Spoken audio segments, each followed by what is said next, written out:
I wouldn't even know where to begin, even if I was allowed. Is there any way more fitting for me to live my life than that phrase? Who knows? But good evening. Good evening, everyone. Welcome to a very low energy, low stakes Thursday stream. Feeling pretty chill, pretty sleepy, just otherwise fairly horizontal tonight. So we're just gonna have a little bit of fun, I think. And of course, there are few better ways in the world to have fun than to have it in the company of the one that you love the most in this world. Meaning I am joined by the gorgeous Paige. Hello. She is also clearly feeling a bit low energy, and on the opposite end of the scale, we have the always high energy PP lurking around doing her thing.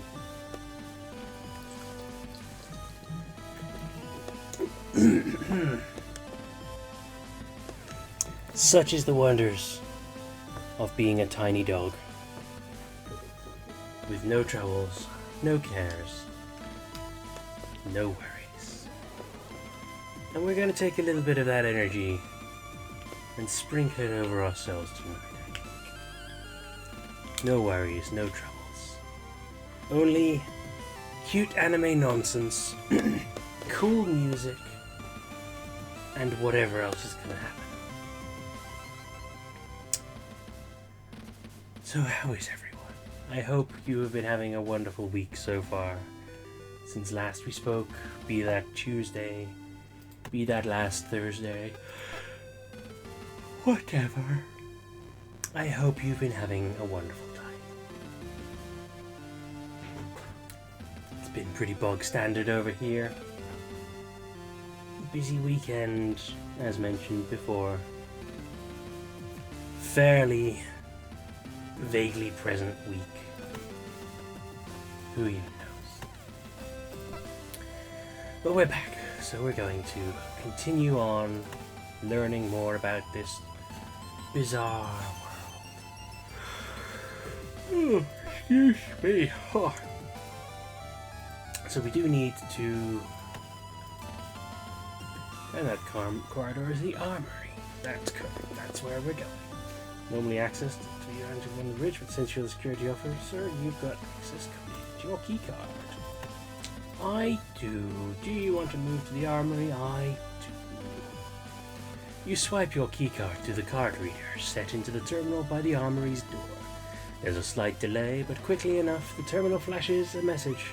Access granted, and the door slides open.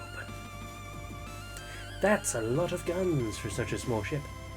First thing that you notice about the armory is that the benches and lockers remind you of the changing rooms from the training center at the military academy on Europa Colony.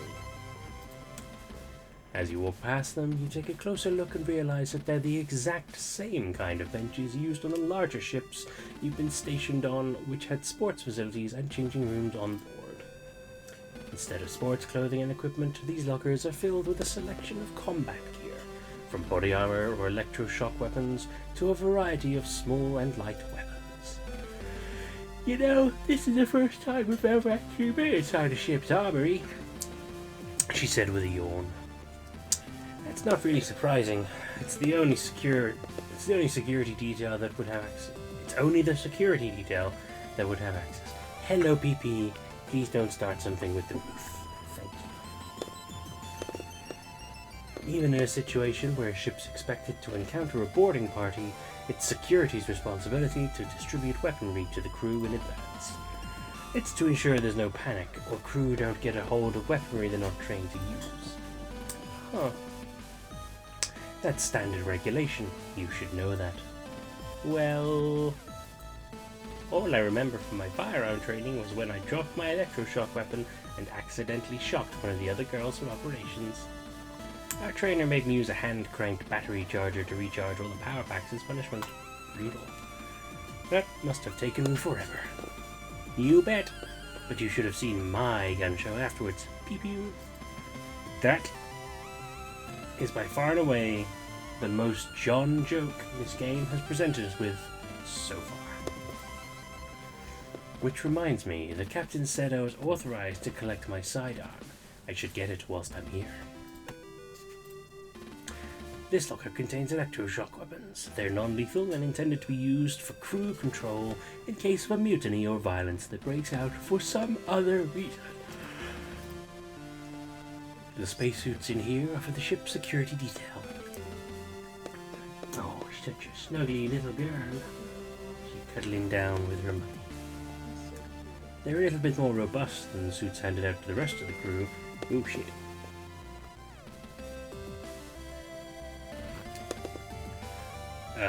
For obvious reasons, but aside from that, they don't offer much of a tactical advantage. This locker contains a variety of small arms and light weapons. They're only for use against external hostile forces. Even then, their stopping power is relatively low because of the dangers of using live rounds inside a ship. See what Cassandra has to say. So, have you ever got to use any firearms? Why do you ask? Well, I know you're security, but you never tell me about anything exciting.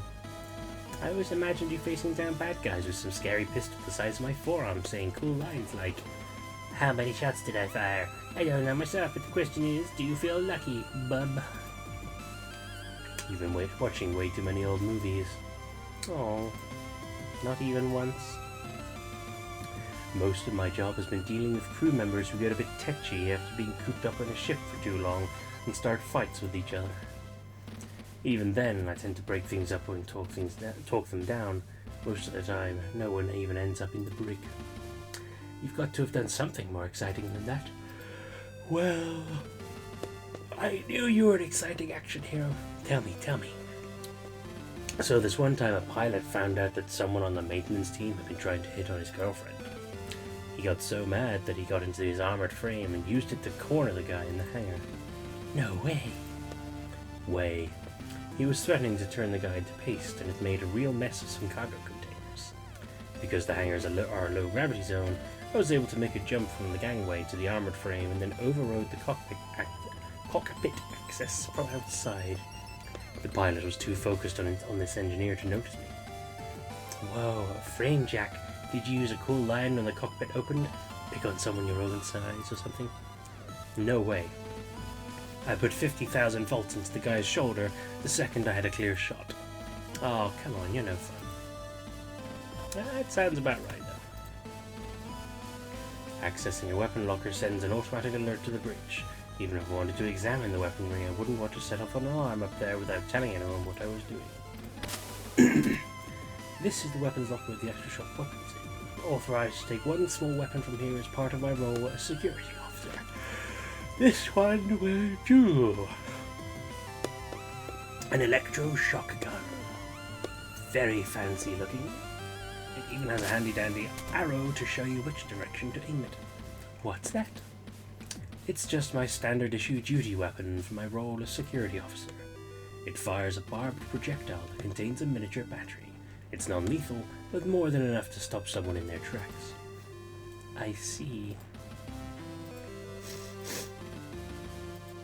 Absolutely not. Oh, come on. She's making sucking noises as she cleans it. Clean? She's gonna make sure she gets super clean. It's so gross. Like a snorting pig. Snorf. She is the snorfing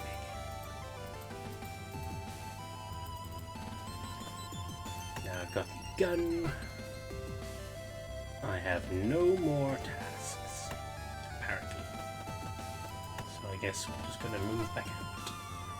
With Cassandra leading the way, the two of you leave the armory behind you and step into the aft thoroughfare. Cassandra pauses for a moment, looking left, then right, before turning back to face you with a smile on her face.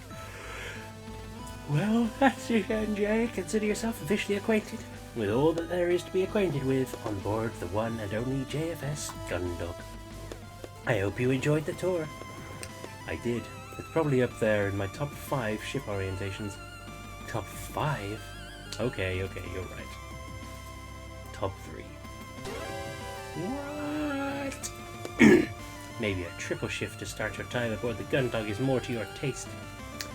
Well, that did happen to me on board the Thunderbolt, so if that didn't happen, I guess it'd definitely be my favourite orientation ever.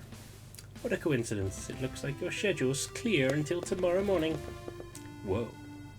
In that case, 5 stars. Great tour, especially the guy. So now that the tour's over, your duties don't formally begin until tomorrow. If you want, we can take another look at anywhere on the ship. Or if you want to call it a day, that's cool too. I think I'll keep looking around.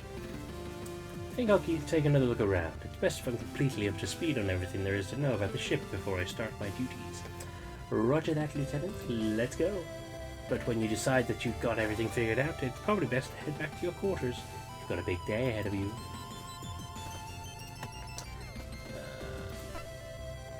Didn't I say at some point that I would buy her some lunch or something? Oh, yes.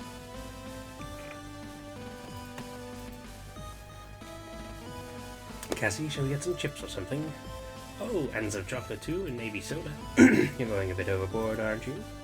Nope, snacks are on you, remember? You lost the race, so cough up. No way, you're serious? Deadly. Now get that card ready, Lieutenant. This is going to be expensive. Hey Cassie, have you had lunch yet? Should we get something from the vendor?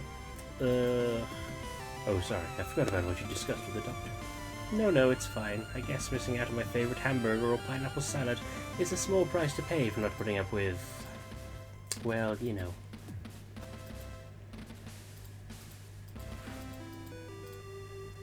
Wait, so how do I... how do I... huh, okay.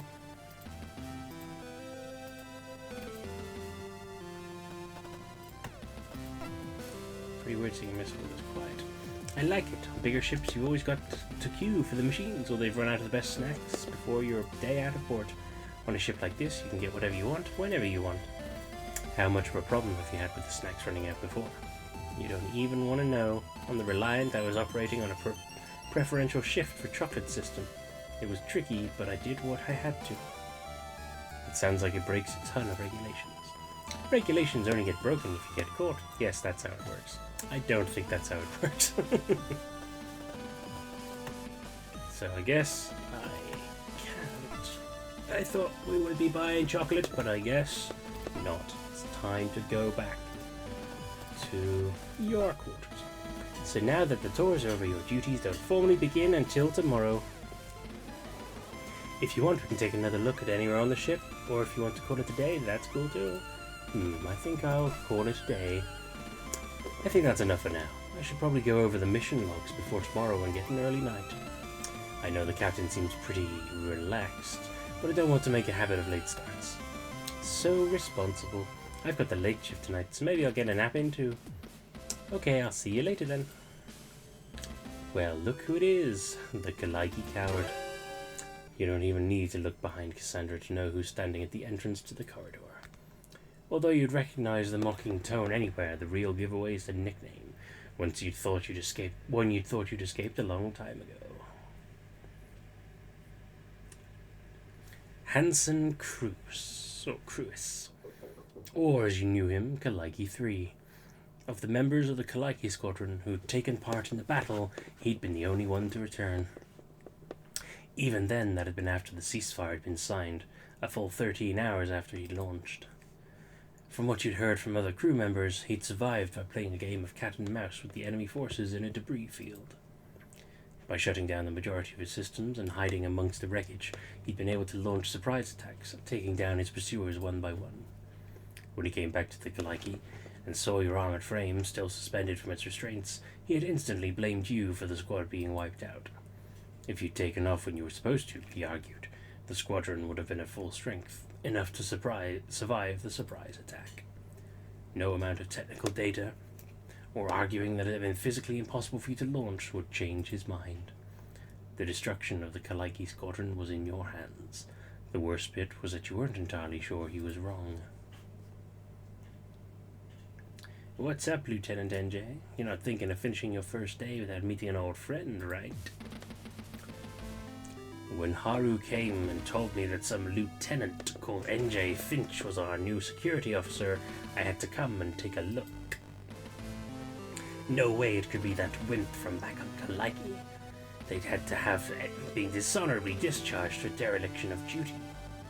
But I guess the JCF is so desperate that they'll hang on to anybody, no matter how much of a screw-up they are. How'd you end up here? They decided you couldn't handle a full-size ship, so had to put you up with the smallest crew they could find. You instinctively make your hands into fists, but unclench them quickly before Hansen notices. You haven't been stationed on the same ship as him since the Kalaiki, but you'd run into him a few times on board the colonies whilst you were both on shore leave. Each time it ended badly.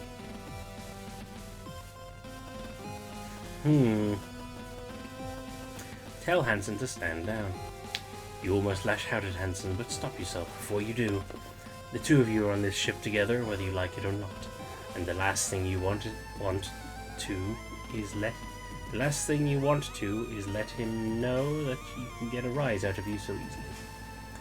You fight the urge to just draw your electroshock weapon here and now. It'd be easy to put an end to it this way, you think, but you know that in the long term it'd probably be the worst decision you could make. Instead, you grit your teeth. Stand down, Ensign. This kind of behavior's out of line. Oh no, what are you going to do, Lieutenant? Confine me to the quarters? On what grounds? Hurting your feelings? Give me a break. Where was this spine 4 years ago, huh? You're happy to throw your weight around against your comrades, but not the enemy. See what I was saying, Haru? The lieutenant here is a coward, and has been since day one. Won't fight, won't even stand up for themselves. Ensign Cruis, you stop this right now. Lieutenant Finch is... Haha, can't stand up for yourself, so getting this ditz to do it for you, is it, Lieutenant? Cruis, stop this right now and apologize, or I'll order Lieutenant Finch to throw you into solitary and write you up myself.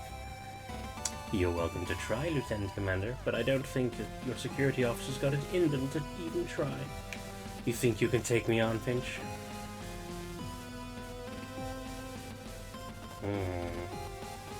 Remind Hansen that orders are orders. You step up to Hansen and place your hands on your hips, squaring directly up to him. You look into his eyes and wait for him to blink. A few tense seconds pass, but eventually he blinks first. You hold on to the sigh of relief for now. Ensign Cruis, that's a request from a senior officer. I suggest that you don't force the Lieutenant Commander to make it an order. You're so close that you can feel Hansen's hot breath on your face as he exhales through his nose and smirks. Why is that? Worried about what you'd have to do when I disobey it? Come on, Lieutenant. What's it going to be? You going to show me who's boss on board this ship? You going to make me obey that order? You want to think long and hard about what you're going to do, Lieutenant? Never know when you're going to need a friend like me. I mean, we're all crewmates here, right? I'm not heartless. I'll even help losers like you out if you've done me a solid or two. So maybe you should act like a professional for once. Or are you going to do something stupid and show the Lieutenant Commander that you're just as much of a screw-up as she is? Rude. Take a deep breath and stand up. With Hansen's hot breath on your face, you do everything you can to not bat an eye at that last comment, but despite your best effort, your hands are clenched into fists. As much as you'd like to put 50,000 volts through him for insubordination and insulting a senior officer, you know that would be letting him win. Instead, you glare into the ensign's eyes for a few more seconds. You can almost feel Hansen's hatred for you radiating from him like an aura, and it takes all the bravado you can muster not to step down. The two of you stand like this for longer than you'd like, until... Would you two knock it off already? I'm on duty this evening, and I don't want to have to update the captain that both her new security officer and lead pilot are in the sickbay. All because their egos are too big to be on the same ship together.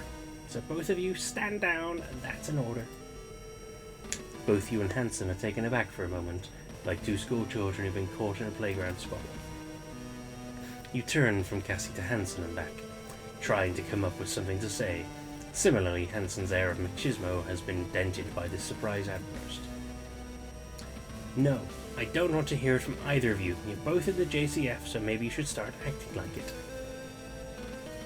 Ensign Cruis, I want you to report to the chief at 0400. You're helping her clean the organic processing filters. As for you, Lieutenant Finch, we'll discuss this later. Hey, you can't. Ensign? Piss off. That's an order. For the first time since you've met him, Hansen looks lost for words. He stands there for a moment, mouth agape. Yeah, Lieutenant Commander, I hear you loud and clear. Hansen thrusts both hands into his jacket pockets, turning on his heel and heading away towards the thoroughfare. He cocks his head, gesturing to Haru to follow him as he leaves. Before the pair are fully out of sight, he turns back to face the two of you. Good thing someone on this crew is able to keep everyone in line. Doesn't seem like our security officer's up to the task. With this parting shot fired, both Haru and Hansen disappear around a corner. You and Cassie stand there watching the space where they'd be. Cassie crosses her arms as she taps her foot furiously. What an absolute dick. I told you, he's a real... And you, what was that performance all about? I've told you about him. He doesn't back down. You've got to... I know, but you can't let him get to you like that otherwise. Otherwise he'll keep coming after... But you can't let him get to you like that. Otherwise he'll just keep coming after... Wow, okay. This sentence has not been very well structured. Sorry, man. Otherwise he'll just keep coming time after time until one of you does something they regret. Euphemism. You pause for a moment and feel your cheeks grow flush. You're suddenly filled with a sense of shame for being caught out acting so childishly. Hey, don't worry about it. I know what the two of you have been through, and, to be honest, I'd figured he was a real asshole from the moment I met him. Plus, he's going to be busy helping the chief clean out those filters for the next month, so don't worry too much about running into him much anytime soon. Still feeling a bit sheepish about your behavior in front of Cassie, you manage a smirk. Thanks for stepping in there. I shouldn't have stooped to his level. I don't think I did. Don't worry about it. Just take it easy and don't let what he said get to you. I'm going to go get ready for my shift, so I'll see you soon. Yeah, sure. I guess I'll catch you in the morning. Sounds good. Oh, one more thing. What's that? Cassie steps forward, places her hands on your waist, and stands on tiptoes, raising her face up to yours. You close your eyes and tilt your head slightly in response. Aww. At the moment that her lips meet yours, you forget everything that just happened. All you can focus on is the softness and delicate warmth. After a moment, Cassie slowly moves back and you open your eyes to find her gazing at you contentedly. You both share the same gentle smile before she steps away. Very sweet. Sleep well, NJ. As Cassie walks away, she spins on her heels, gives you a quick wave and then turns back, heading further down the corridor. As you step into your quarters and head over to your bunk, the door hisses shut behind you. You stand there for a moment with a smile on your face, before you let out a sigh and sit down. Staring at nothing in particular, you mull over the day's events and Cassie's words from earlier. Big day ahead tomorrow, huh? You sigh. We'll see. April 23rd. Planetary calendar 214. 4 days have passed since the JFS Gundog departed on its mission to rendezvous with the JFS O'Brien. In that time, her crew, including Lieutenant Finch, have fallen into the easy rhythm of life aboard the ship. Even as the Gundog enters the outer limits of Jovian space and is due to meet with the O'Brien, there is little for the crew to do, and a general sense of routine permeates the atmosphere. Outer Jovian space, aboard the Jovian patrol ship, JFS Gundog.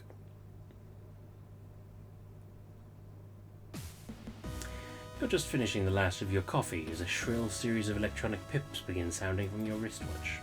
Without looking to check the time, you turn your alarm off the alarm and raise from your seat, knocking back the last of your drink once you've stood up, then taking the empty cup back to the food vendor. It's easy to lose track of time on board a military ship where the light is kept at a constant level, so you rely on a series of alarms you've programmed. You know that this one means your shift is due to start in a few minutes, giving you time to finish whatever you may be doing. You place the cup back into the vendor where the machine latches onto it and then retracts into a space that is quickly sealed by a sliding panel. As the sound of muffled whirring begins, you turn back to face the empty mess hall. Time to carry out the day's security checks then. Let's see. I need to stop by fire control, the hangar, and engineering to check that everything's going as it should.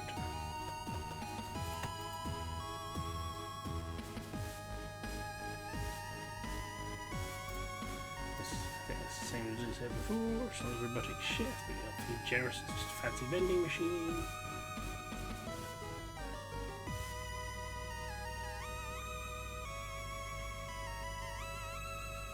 Looks like it's got everything you could want except for hamburgers and pineapple salad. I don't know how Cassie did it, since we should have restocked when docking. Taking all the stuff already. Let's see, it might be nice to get something for later. What should I do? Buy a chocolate bar. Finally, I can buy a chocolate bar. Let's see, a silent voice bar or a Duggan Krills. Okay, let's go with a silent voice. Very cute.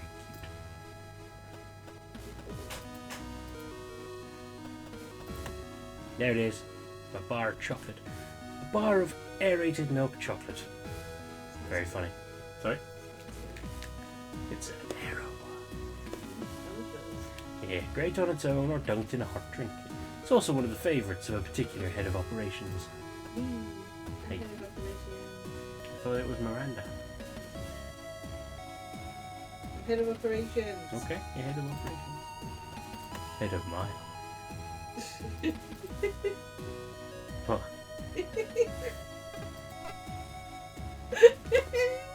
Got her. That's so stupid.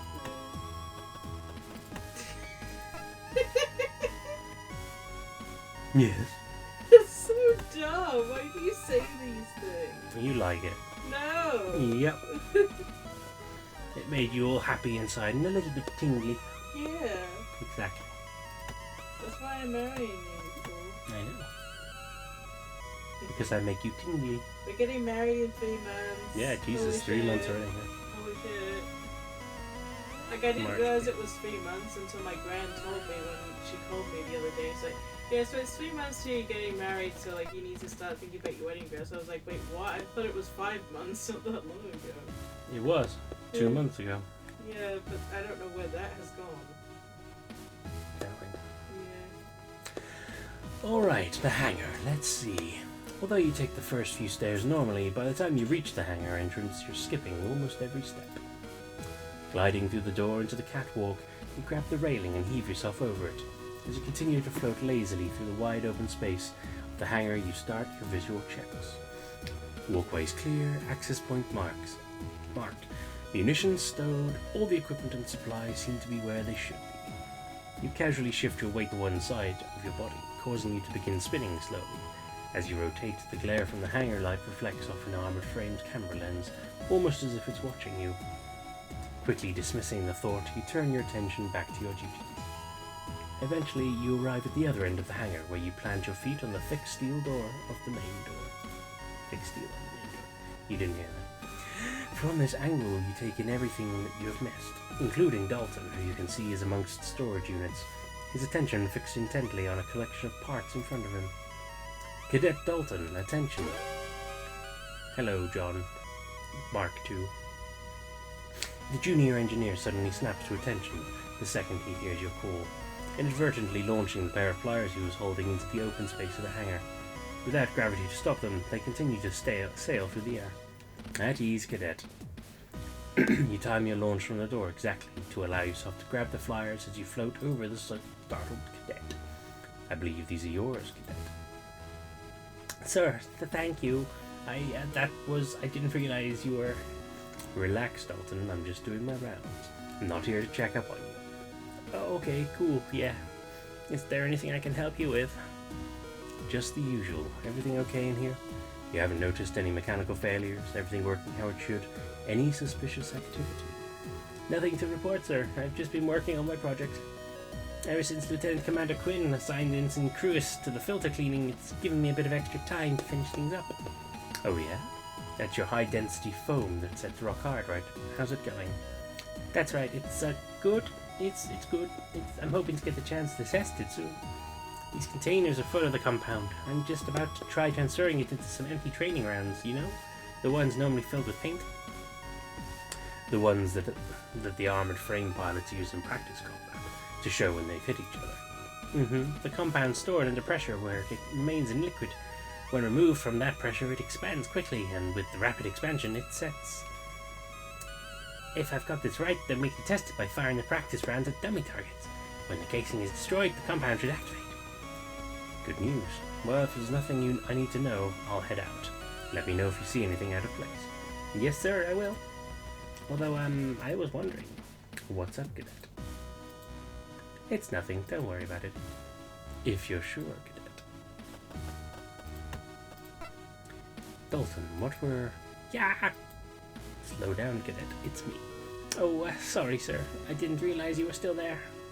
Don't worry about it. Anyway, you've got something on your mind. What were you going to ask? Oh, it's nothing, sir. Don't worry about me.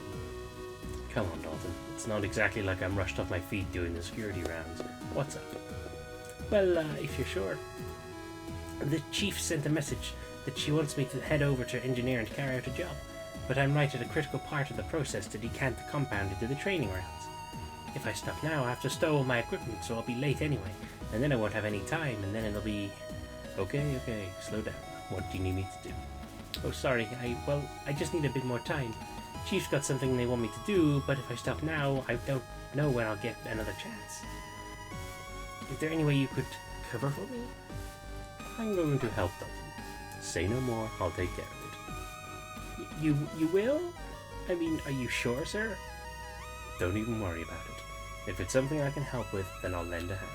If I can't, well, I'll cover for you. Don't sweat it. Thank you, sir. With the extra time, I should be able to get these rounds ready for testing before the next AF drills. Thank you. No problem. Now get back to it. If the chief thinks you've slacked off for nothing, then you'll know about it. Thank you, sir. I'll get right on it. 2 Juno model armor frames. Remarkable for being totally unremarkable. These two have some slight differences to the ones that were around during the war. But they're basically the same machine. The problem with showing diagnostics or quick visual check, everything looks fine. Tools, equipment, and supplies. Chief keeps a close eye that everything's stowed properly, and Dalton works to her high standards. Can't see anything wrong with that right now. Everything looks in order. Some of these containers hold the compound that Dalton's been working on, but he keeps his work environment so tidy I wouldn't be able to tell you which. I wonder who he's talking to. Where are we off to next? Engineering and fire control. Let's go to fire control first, then, shall we? You still feel a little bit awkward checking on fire control as part of your security report. Although Dylan is always friendly enough, you can't help but feel like you're intruding on his personal sanctuary. It doesn't help that his headphones are so big that short of shaking him, it's hard to get his attention. Well, here we go. Hello, actually, John. Morning, Lieutenant. How's it going? Oh, hey, Dylan. Everything all right? I thought you'd be listening to your music. You're a pretty punctual guy, Lieutenant. So far, you've come by here at the exact same time every shift.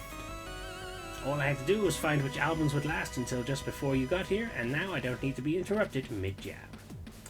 That's pretty impressive. Aren't you going to get bored of listening to the same albums every morning, though? Nah, don't worry about it. I figured out about 15 different album combinations, and that's not including changing the order of play, so I'm good for this mission. Speaking of the mission, you know the drill. Anything unusual? Nothing at all, Lieutenant. Not even a scrap of debris. I've been keeping an eye on the long-range targeting systems, too, and we've had a blip, but the energy readings match the O'Brien, which makes sense. Yeah, I thought so. We're so deep in Jupiter's backyard that I don't think we'll be seeing anything at all outside of the O'Brien. Pausing for a moment as you idly shift your focus from one screen to another, a flicker on one screen catches your attention. What was that? Sir? This screen here. It just flickered. What do the readings say? Oh, that's a long-range targeting system. It's fed with data from the long-range communication system, which has been on the fritz recently. Chief's been working on it, trying to figure out where all the feedback's coming from. That's the kind of thing you should be filling me in on, Gunner D's. If our targeting systems aren't operating properly, then I need to make sure the captain knows. My bad, sir. Since Chief said she was on the case, I figured it was all in hand. Well, let me know next time. That's it, though? Nothing else? Nothing at all? Alright, keep it up, Gunner D's. Yes, sir.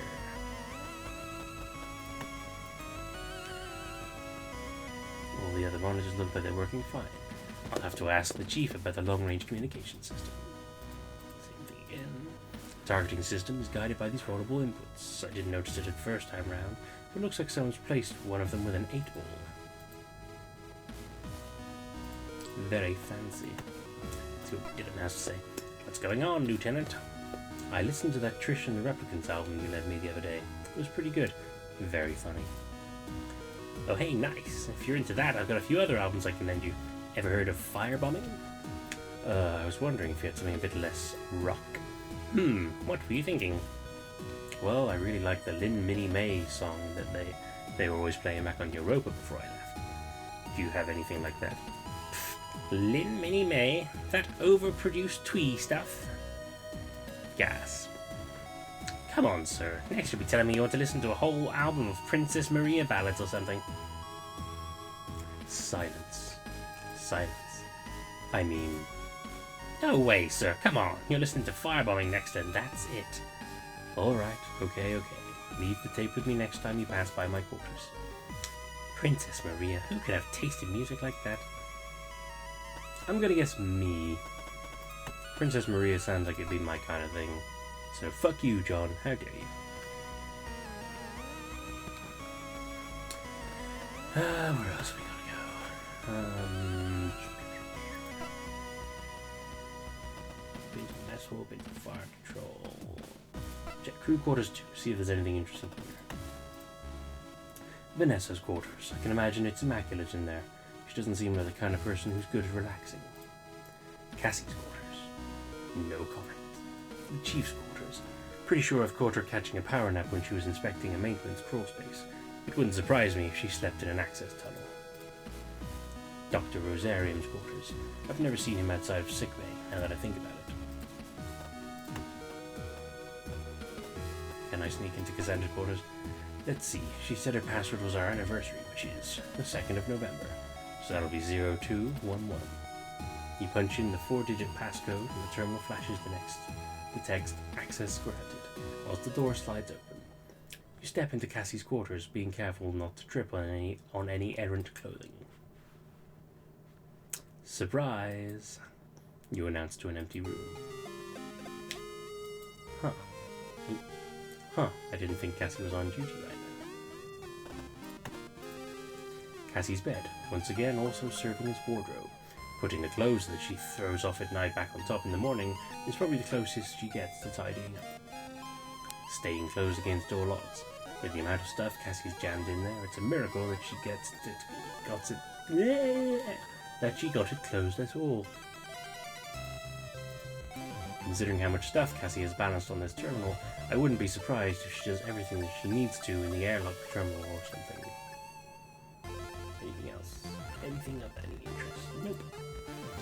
I've got duties to be getting on with. I shouldn't hang around here too much longer.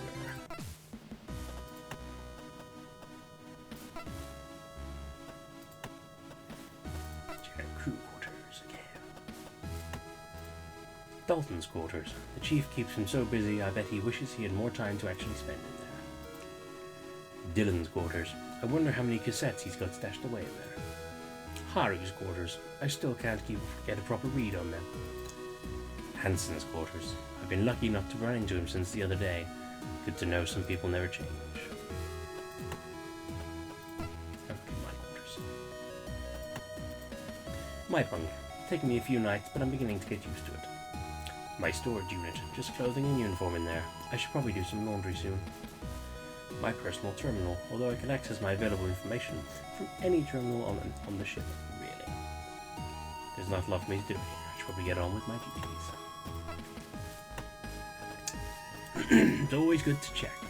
When you have the options, you check everywhere you can before doing the main things. A central hub.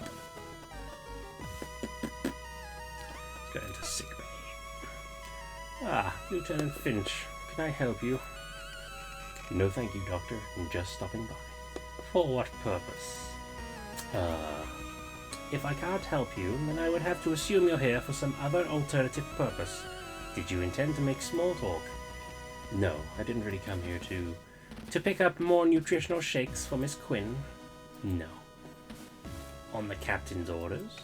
No, look, as part of your routine checks. Yes, just doing the routine checks. Checking in on you. Everything okay here, Doctor? Yes, don't let me keep you, Lieutenant. You're clearly very busy. Great, thanks. I'll just be carrying on with my rounds then. So much silence. Sickbay beds with treating of patients. I wonder how long it's been since anyone on the ship has been treated for anything worse than a minor sprain or strain. Pretty much an onboard pharmacy. I guess the doctor's got to be prepared for a lot out here. But away from the colonies. Surgery wing of sickbay is separate from the rest of this area. It includes its own backup power systems on top of the ship's existing redundancies. Let's talk to Dr. Rosarium again. Since I don't really have anything to say to the good doctor, I think it's best that I don't try and strike up another conversation. Coward. I would totally keep talking to him until everything gets super awkward. Let's check the airlock. Emergency spacesuits, in case for some reason a crew member hasn't been able to access the ones at their station. As well as their own air supply, I think that's what I said before. Terminals control the airlock condition to all the normal features. On top of that, it's also Cassie's favorite stargazing spot. Behind the panel in mana control, and can I still use this? This is the terminal which Cassie uses to access the external camera feed and view the stars. Should I take a look? Let's view the stars. Let's see what's going on in space today. I wonder if I'm seeing the same stars every time. It's kind of hard to tell one part of space apart from the other when there's nothing out there. Well, still nice though. I'd look. And then I'd have like some sort of existential crisis. Space is scary.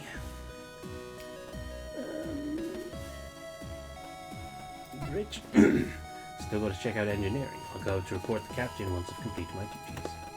Okay then. Nope, that's the wrong way. Aft thoroughfare. Check the armory. Nope. Nothing of any interest in there. Engineering it is. Lieutenant N.J. Finch entering main engineering. You declare to the cavernous expanse of machinery and accessways that makes up the engineering section. You've been instructed to announce your arrival by the chief since the last time you didn't. She'd nearly dropped a filtration unit on you to prove a point you made sure not to forget. Accessways clear. No visible detritus. Nothing seems to be malfunctioning. You stop midway through your visual checks. And no one's throwing heavy machinery off the higher levels to teach me a lesson in proper conduct. It doesn't take long for you to finish your daily checklist. The chief runs such a tight ship that you don't really expect anything less.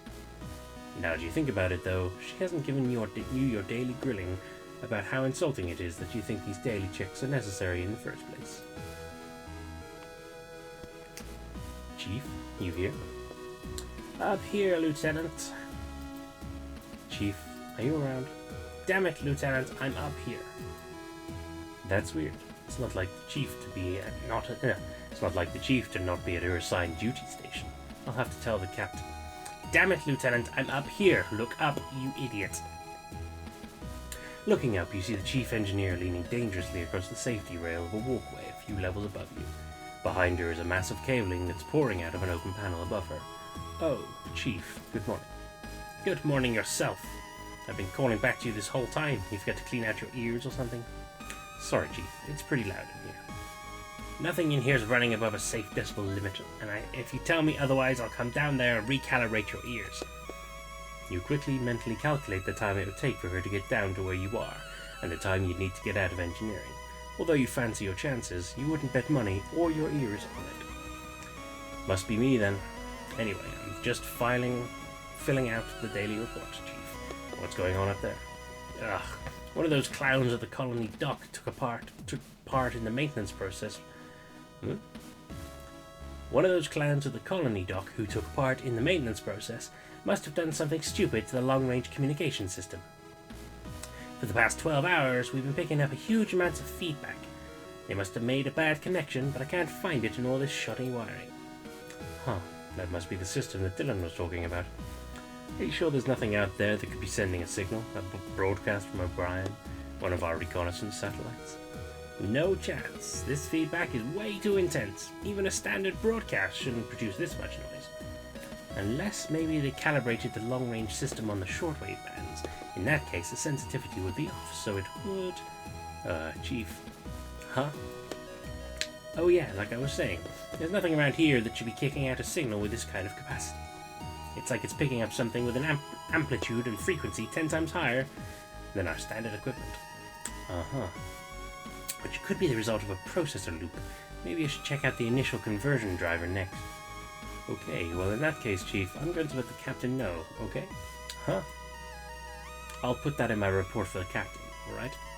Oh yeah, sure. I was just going to let him know when I'd fixed it. But those dolts have done a real number on this, so it's going to be longer than I thought. Alright, thanks for the heads up. You're right there. See you staring vaguely into space. No, yeah, from both eyes, I just wanted to make sure you're okay. Good. Alright, that's the routine checks carried out. Time to report to the captain. Let's see what else she has to say. Oh, Chief, one more thing. Are the issues with the long-range communication system going to interfere with standard maintenance? Do I need to follow up with operations to get you some support? Depends how badly those idiots back at Europa have fouled things up. Normally something like this would be a quick wiring fix, but I can't trace back the fault. Ugh. Although maybe the problem isn't with the wiring around the receiver. They could have crossed wires on the broadcast hardware. Yes or no, Chief? Oh no, today's scheduled maintenance is pretty light, so Dalton should be able to take care of it. He's not scheduled to report to me until later, though. When you go to the hangar, tell him to pack up his project and get over here on the double, you hear? Actually, Chief, now that you mention it...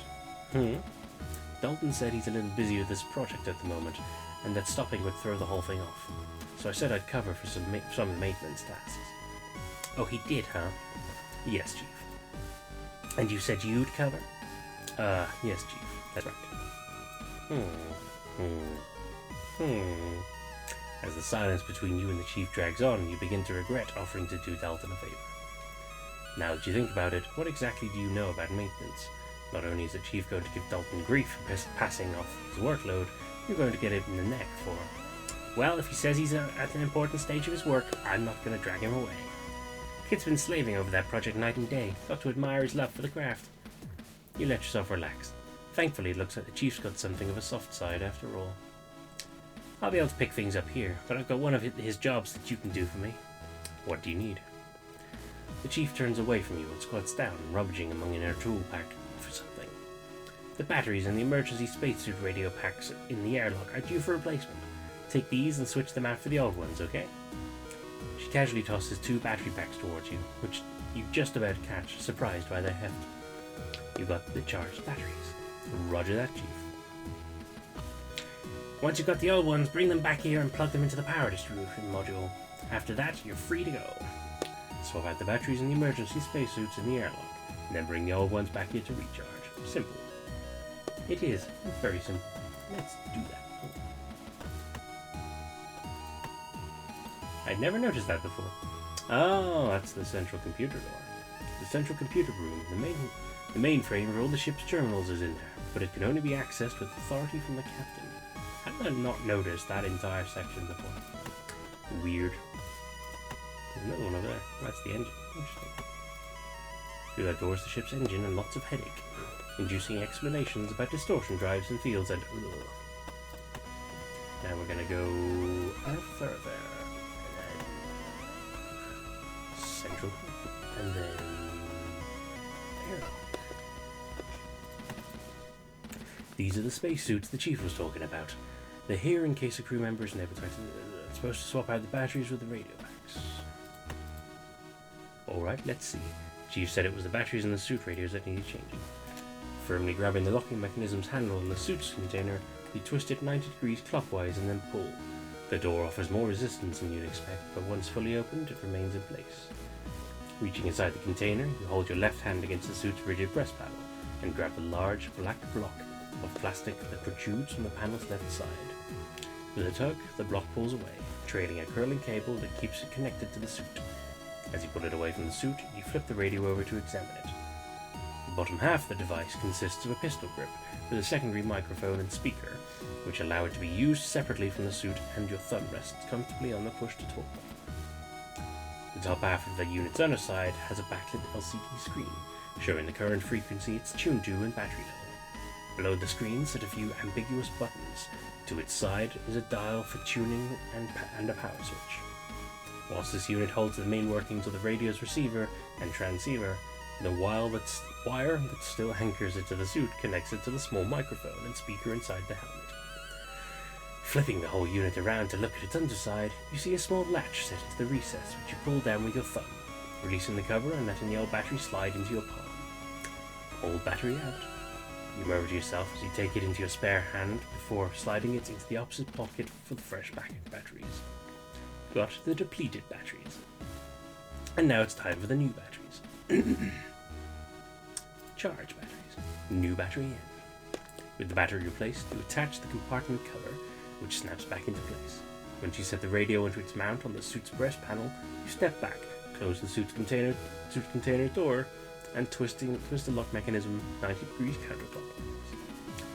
With one down, you move over to the other storage unit and repeat the process of unlocking the container, taking the suit's radio, swapping out the batteries, and then replacing everything as you found it. Great, all done. Let's go get these back in charging and engineering. Back to engineering. Hey, look at that. I'm already beginning to figure shit out.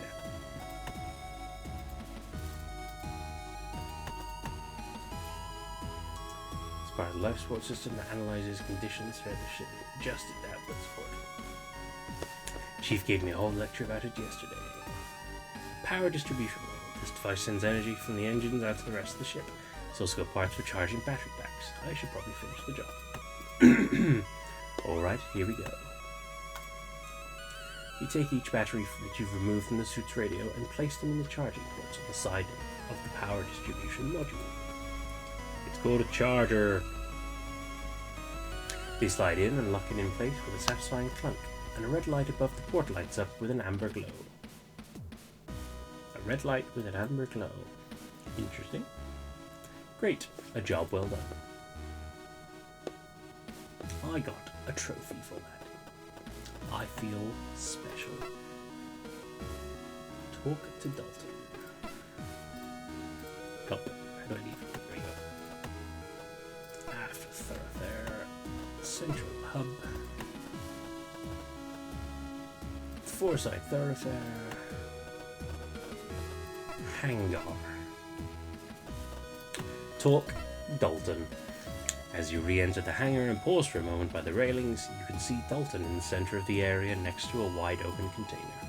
The container itself is crammed full of interconnecting pipes, tanks, and various other bits and pieces of inscrutable technology. You watch as he adjusts some valves and then takes a cylindrical object the size of a thermos from a recess in the device. As he holds it up to the light, you catch his eye and he excitedly turns to face you, immediately launching himself at you. Lieutenant, great timing, look at this! Whoa, slow down there, cadet.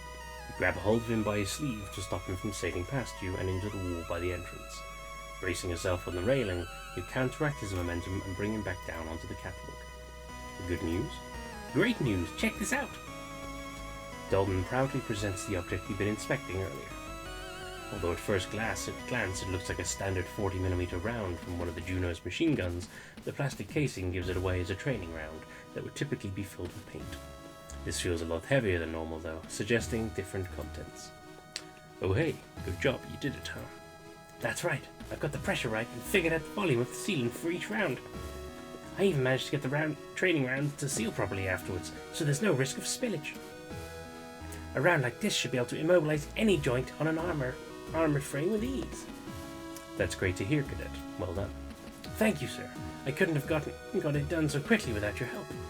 Oh, was everything okay with the Chief? Did she mind? What did she ask you to do? Nothing major, just had to swap some batteries out on the emergency spacesuits. Even a security officer like me can handle that. That's all? Yeah, that's all. She genuinely seemed like she thought it'd be best to carry on with your project. That doesn't sound like the chief. Hey, come on. I'm sure she can be alright, sometimes. I'm sure she was going light on us because she knew what you were doing was important. Or maybe she's just saving all my jobs from today for tomorrow's shift and will want me to work double time. Easy there, Cadet. I don't think she's that bad.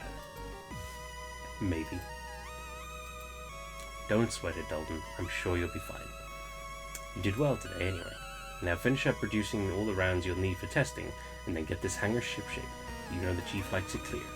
Yes, sir. Alright, well I should go and give my report. Take it easy, Cadet. Yes, sir. Oh, Lieutenant. Cadet. Thanks again. I don't know when I'd have gotten the proper chance to do this without your help. Anytime, Cadet. How cute. As you re-enter the hangar and pause for a moment by the railings, you can see Dalton in the center area next to it's just going to repeat all that. Really? Oh, we just... Wow, we've replaced that whole thing, huh? Okay. Interesting. Let's do a quick save, shall we? So that means we're done here. It's time to go and report. Central Hub. Ridge. I've completed the security report for today. Should I go up and give it to the captain, or should I take another look around in case I've missed anything? Time to report to the captain. Alright then, no sense in delaying seeing Captain Bartlemews. Lieutenant N.J. Fintram entering the bridge. You declare, stepping from the elevator and throwing a salute.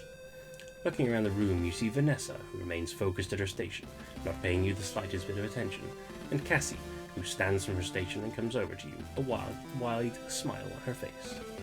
As you remain at attention, you notice that the captain's chair is empty. At ease, Lieutenant. Captain Marchmuse isn't with us, so I'm in charge of you today. A small tut comes from Vanessa. If Cassie heard it, she doesn't show it. Oh, is that right? I've come to make my report. That's right. Dr. Rosario advised me that she's suddenly taken ill. Vanessa makes another, louder tutting noise. Cassie pauses for a split second, but quickly carries on. So he's ordered her to quarters for some bed rest. We're due to enter a communications range with the O'Brien any moment now, and from there it's just a matter of coordinating our patrol paths. Nothing I can't handle. Ahem. Yes. Right. The security report, Lieutenant. Oh yeah, of course. You clear your throat, feeling a bit awkward. Although you've been on the ship together for the past few days, you've mainly seen each other between shifts where rank didn't really matter much. Cassie acting seriously didn't really seem like Cassie at all. Security report for April 22nd, PC-214. No breaches or hazards to report now. No sign of immediate threats or security risks to the ship herself, and all shipboard operations proceeding as expected with little likelihood of disruption. Nothing? Well, the Chief has run into some feedback issues on the long-range communication system, which is impacting the visuals on the long-range targeting system. It doesn't seem to be enough to stop normal operations, though, and they're in the process of isolating the problem area to start repairs. Cadet Grange has also completed the system to load the high-density foam he's developed into training lands. Are you okay?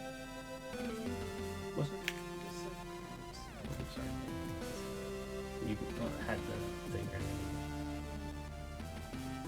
That's not a key. A hot water bottle.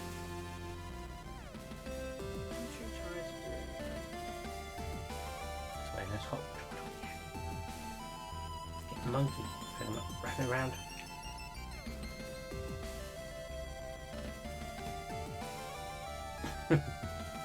From this angle, that looks very weird.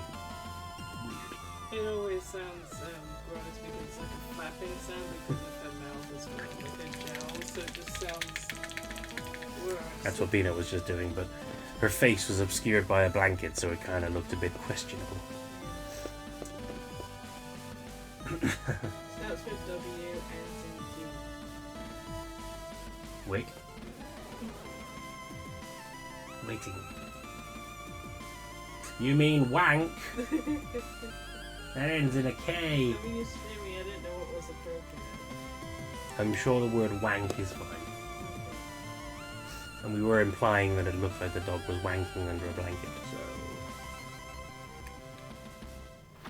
Big yawn. That's a medium-sized yawn. Now she's licking you with her wank tongue. Stop. She baby. Yes, she is. She doesn't know anything about it. Yes, she does. She doesn't. She spends most evenings humping that toy. That's not true. She doesn't Really? do it as much as she used to. You're honestly going to tell me that's not true? She has You're the never- one who points it out more than I do. She has never even mated. Yeah, and that's why she keeps fucking a door draft excluder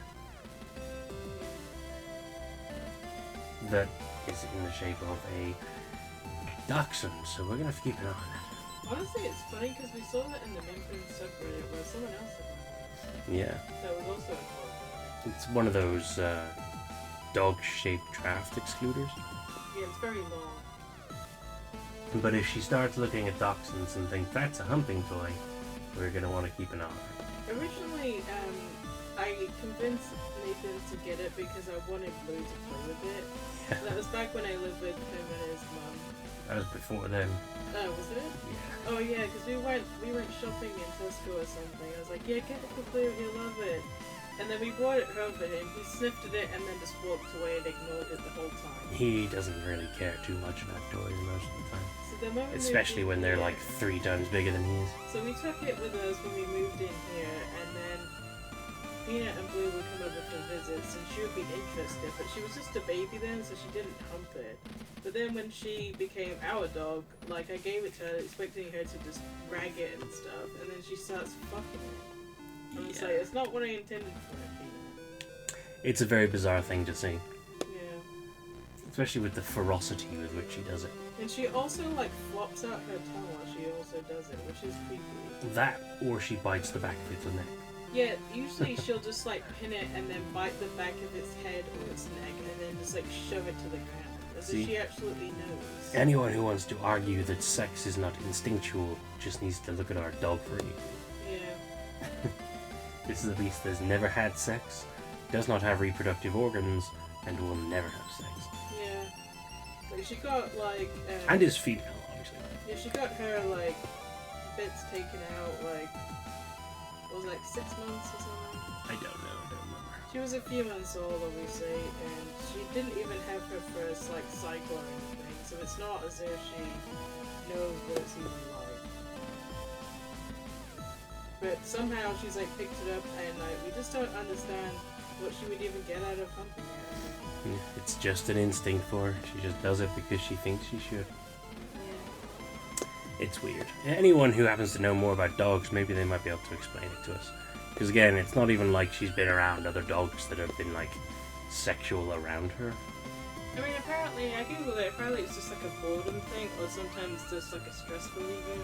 But, so I guess, but she doesn't seem like, we play with her every evening, so I just like, what? How is she bored when I was gonna she's, say, boredom with this many toys around the flat. like, she sleeps, and when she's not sleeping, she just attacks us for playing and stuff, and she just like, runs around the whole flat and just has her enjoyment with like so many toys. I'm just like, she can't be bored. It's like, I don't understand how. She's a weird beast, is what it is. Yeah. Back to space adventures. Away from dog sex and more adventures. Cadet Grange has also completed the system to load the high-density foam he's developing into training rounds for the Juno's weapons. He's scheduled to have produced enough rounds for tests in time for the next training exercises. Oh, that's great. Good for him.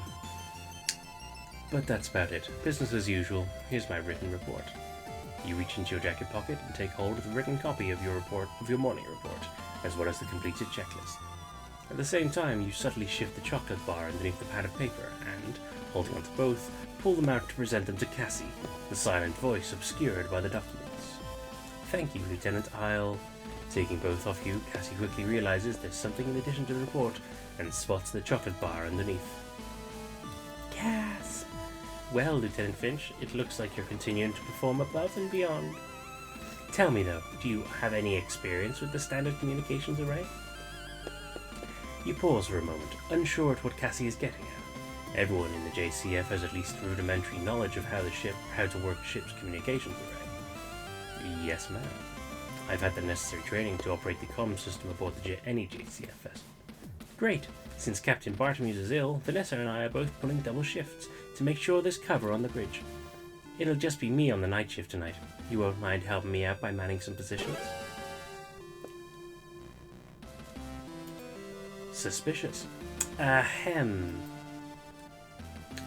As Cassie turns away with a document in hand, she glances across to a display screen showing the time. Vanessa, have we heard anything from the O'Brien? We're beyond the scheduled meetup window. Are we picking them up on the sensors? There's nothing on sensors, Lieutenant Commander. Not that this interference is making things easy. I'll try scanning on different frequency bands in case the O'Brien is having the same issue. Vanessa begins to flip switches and twist dials, filling the quietness of the bridge with a series of noises that range from annoying buzzers to painfully shrill screeches. After a few moments, the communication window on the main screen illuminates, and a slightly distorted voice speaks. Do you read? We are at the rendezvous area and have a mission update. Please acknowledge. I repeat, this is Lieutenant Bashir of the JFS O'Brien. JFS Gundog, do you read? We are at the rendezvous area and have a mission update. Please acknowledge. With Lieutenant Bashir from the O'Brien relatively clear on the communication window, Cassandra hastily grabs a microphone. Roger that, JFS O'Brien. This is Lieutenant Commander Quinn from the JFS Gundog. We're picking up your signal and have arrived at the rendezvous area. Please transmit your precise coordinates. Over. We read you. That's a sweet voice you've got there, Gundog. I'm transmitting coordinates and mission update files now. It's good to finally... Lieutenant Bashir, do you read? Vanessa, are you still getting signal from the... The comms are being overloaded. There's a powerful signal coming in on all bands and it's... Yak! What the hell just happened? Is everyone okay, Commander Quinn? Commander Quinn? Cassie? Ooh.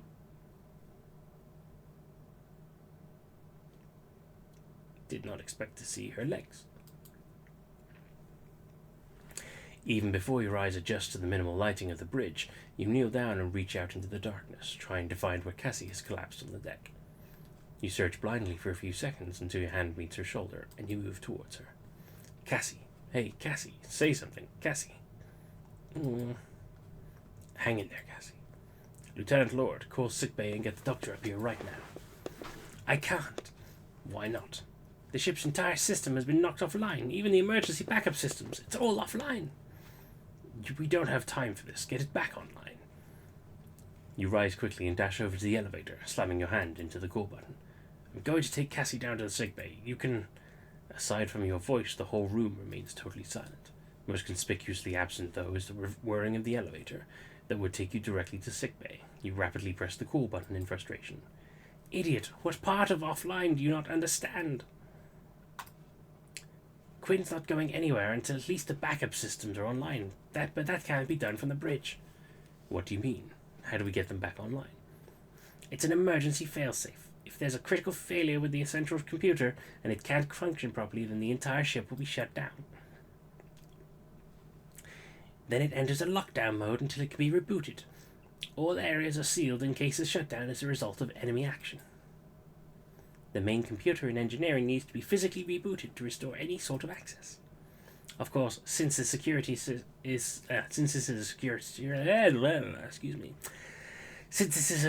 system, you should know all this. You grit your teeth to stop yourself snapping back at Vanessa. In the heat of the moment, all thought of process and procedure had left you completely. All you've been thinking about was getting Cassie to sickbay, placing your head in your hand with you pinch the bridge of your nose and try to focus. That's right, but isn't the order to reboot the central computer given from the bridge in that situation? Why did you say we can't? 2 reasons. First of all, this lockdown shouldn't affect backup systems, but for some reason everything seems like it's offline, which means there is no internal communication system right now. Secondly, even if we have the internal communication system, access to the central computer requires input codes which are known only by the captain. Or, in the event the captain is incapacitated, the second in command. Vanessa turns to look at Cassandra, who shifts slightly. As she continues to talk, you head back to Cassie, kneeling beside her and placing her in the recovery position. Feeling the cold steel of the floor as you turn Cassie over, you take off your uniform jacket and lay it over her. Which currently would be Lieutenant Commander Quinn. Meaning that right now, both the people who know the necessary information to get the ship back up and running are out of action. There's got to be some way around all this. Weren't you listening? This isn't supposed to happen. We should at least have the backup systems in place. Without them, there's nothing we can do except sit around and wait for the air to run out. What about the O'Brien? Can you contact them for support? Everything is offline. What part of this are you not getting? As you kneel over Cassie, your mind races through what Vanessa has just told you. You know that she's right, and that all the ship's emergency action plans revolve around the backup systems being operational, and without them online, there's next to nothing that can be done within the ship. Your mind catches on that point for a moment, and you can't help but wonder whether whoever wrote that plan was optimistic enough that they couldn't see a situation where the backups failed. Or whether they were so pessimistic they felt if those systems were out of commission, there was no real hope for the crew either. Pushing that thought out of your head, you desperately try to figure out a way to get Cassie to sickbay. There's got to be something you know about the ship that would help. In all your time you spent working as a security officer, there's got to be something that you picked up that would... That's it. In the crew quarters, the panels by the bunks can be removed and replaced. People use the space in the structure to hide contraband. What are you talking about? The ship's maintenance crawlways can accessed in the same way, if I'm right. You head back to the elevators, but this time, instead of trying to call them, you begin to run your hands over the seams in the wall panels on either side. Eventually, you notice a gap a few inches in length. Normally, maintenance would have a special tool to access this, but you can do the same thing with... I know I've got it on me somewhere. Where is it? Taking your ID card out of your pocket, you slide it into the gap in the seam until it meets some resistance when it's about halfway in. You slide it up and down a few times until you feel it stick on something, at which point you push harder.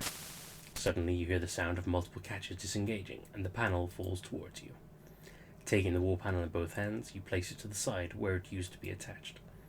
Now, instead of a solid wall, you can just about make out an absence large enough for someone to fit inside, with a series of rungs heading downwards into a darkness, which opens up once they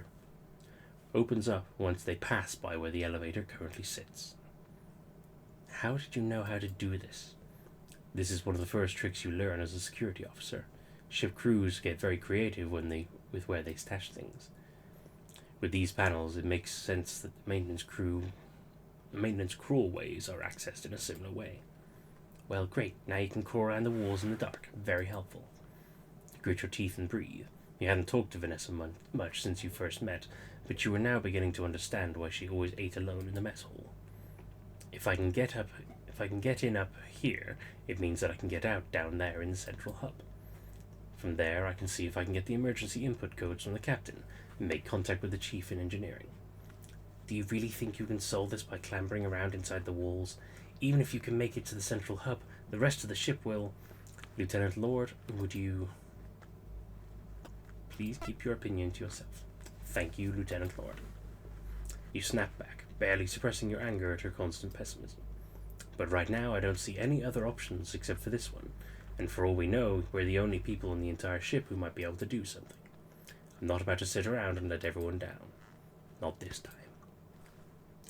So I'm going to leave you here to look after Lieutenant Commander Quinn, unless you have anything you want to try that you think might help. Vanessa stares at you for a moment, as if weighing up what the best put-down for the current situation is. Instead, she heads back to her station and starts flicking switches and pressing buttons on her control panel. All right, you do that. I'll try to get the internal communications system working.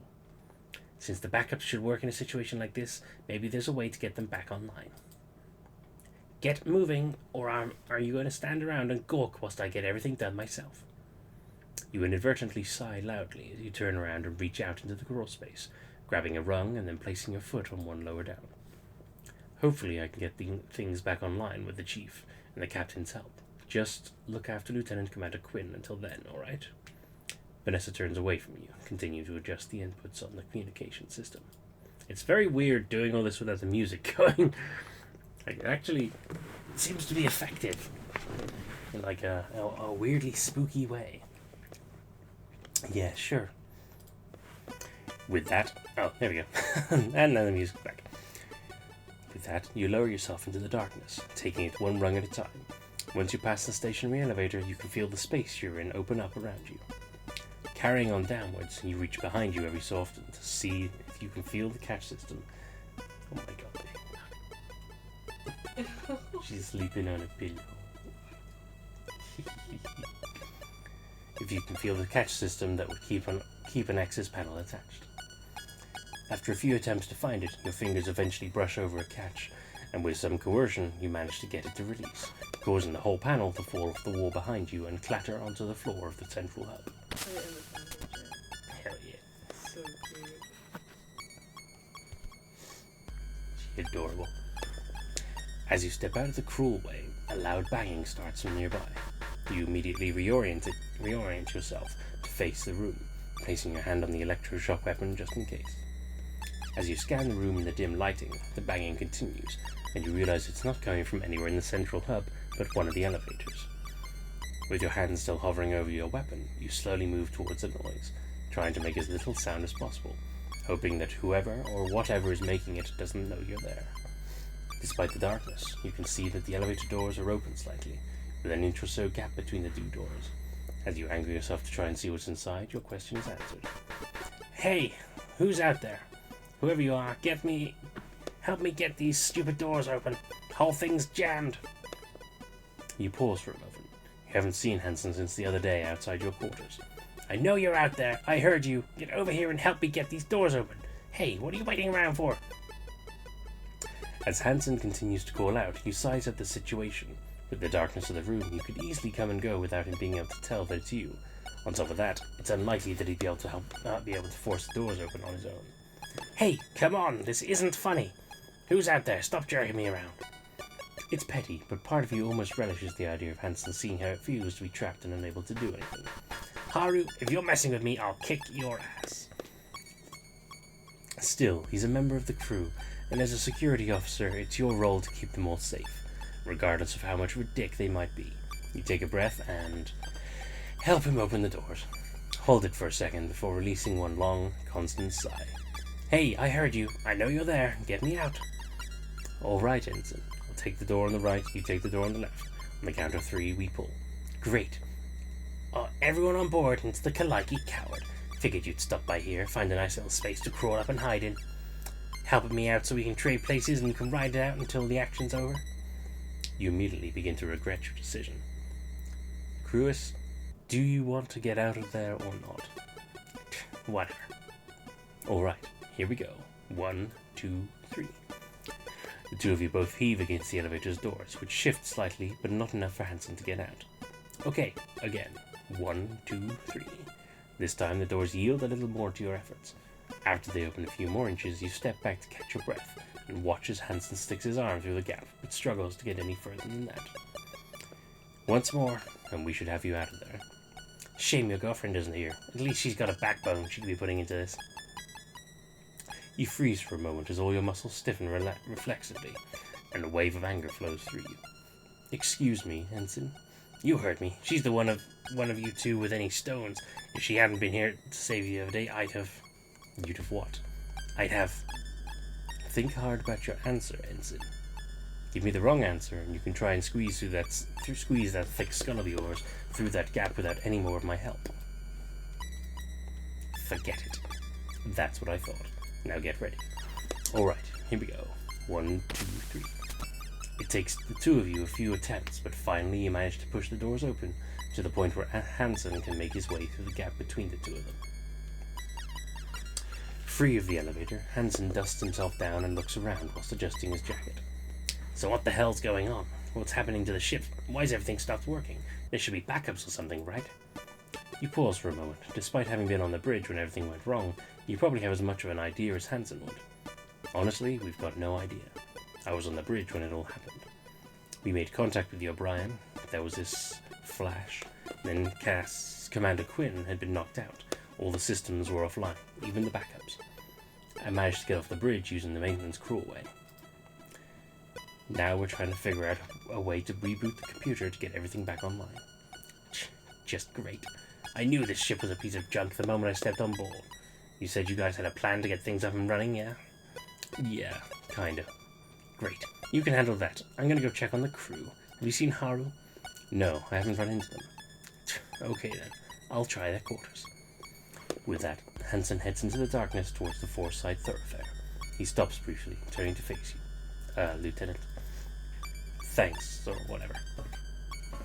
The pilot quickly turns on his heels and disappears into the darkness. Don't mention it. The elevators are out of action right now. Hansen and I managed to force the doors open, but I shouldn't go inside.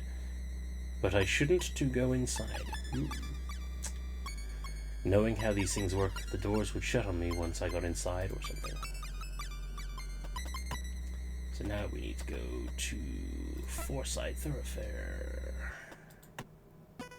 Crew quarters 2. I'm intrigued. Can I go into the hangar? The double-sized doors that make up the entrance to the hangar remain steadfastly closed, despite your best efforts. Although the terminal to their side is dead, just like the others, you'd attempted to open the double doors through brute force. Since the hangar seemed like your best bet to access some helpful equipment. They had, however, remained inert against your efforts to pry them open using your own strength. Unsurprising, but frustrating. Even if I managed to get these doors open, there'd be another set waiting for me at the bottom of the staircase. And this would be way harder in low gravity. You pause for a moment, thinking, but can't think of a way around it. Let's try somewhere else.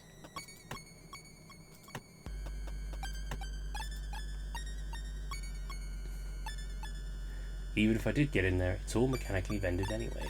A bad place to be without power. These doors are probably just as hard to move as all the others. I don't know what I'd do if I got in there.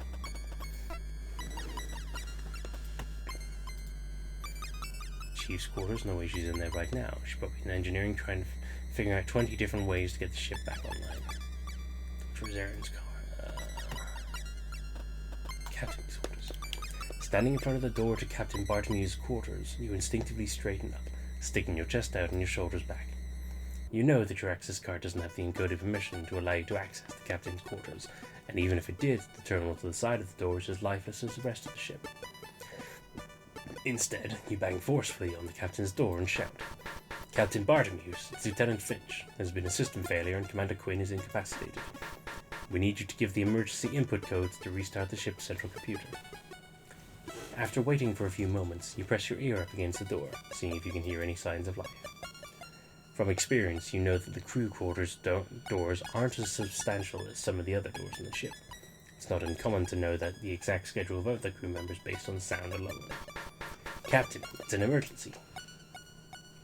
You wait a little longer, but still don't hear anything.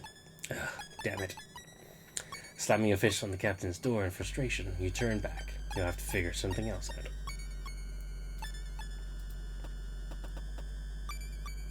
I'm gonna guess I need to go.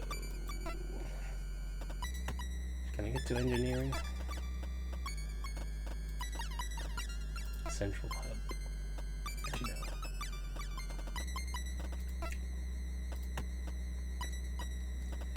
Bartender? Like everywhere else in the ship so far, you're met with an unresponsive terminal and a shut door. You know not to expect much, but you try anyway, knocking on the door and calling out, "Hey, Gunner D's, can you hear me?"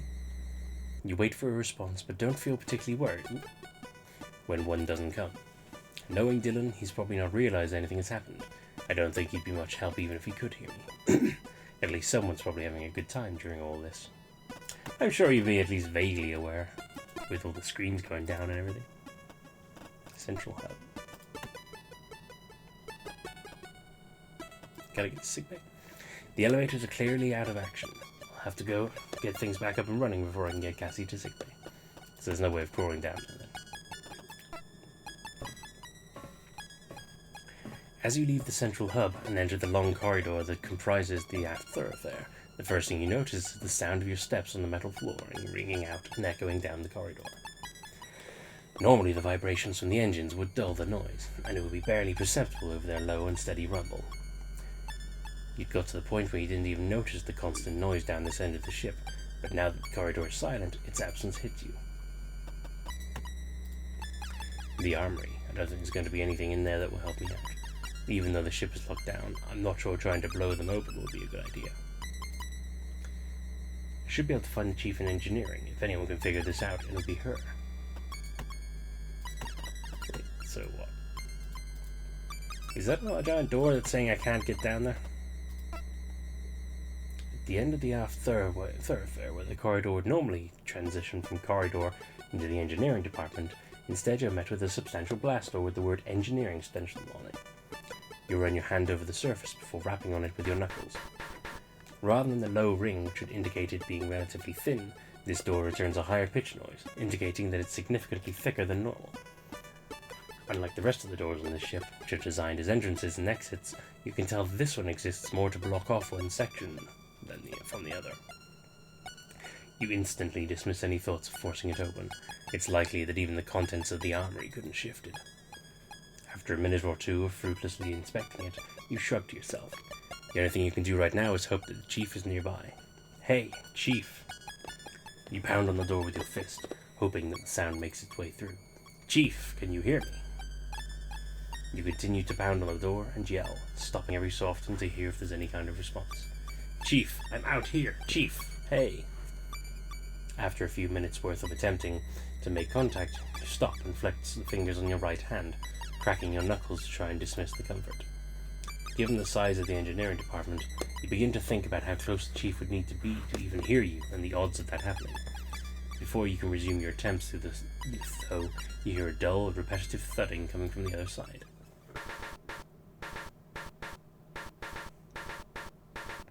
Sounds like Morse code to me. Chief, can you hear me? I'm out here. You call, pressing your ear to the blast door to see if you can hear an answer. Instead, you just hear the same dull, repetitive thudding. At first, it seems random and erratic, but the longer you listen, you begin to realize there's a pattern.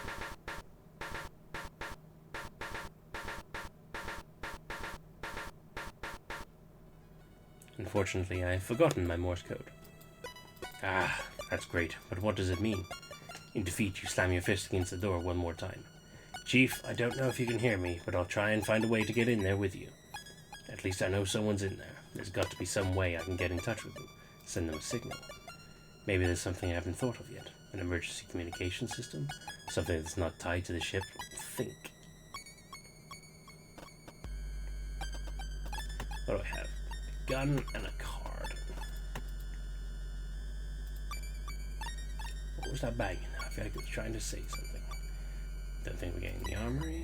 The ship's locked down.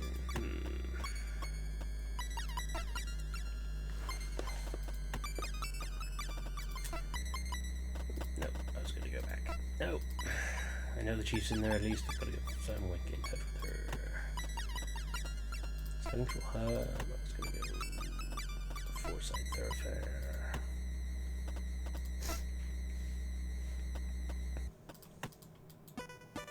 Poor kid, knowing Dolphin, he's probably freaking out in the hangar right now. I wonder if the chief's taught him anything useful about situations like this.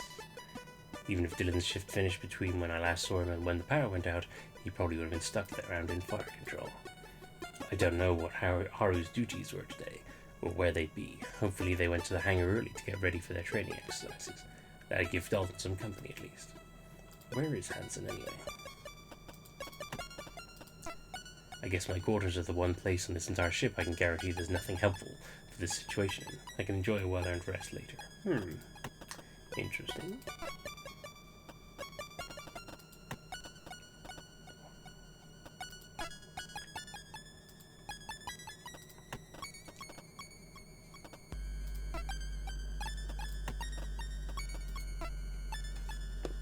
You pause outside Cassie's room, wondering if there's any chance that she may have left a copy of the input codes in there.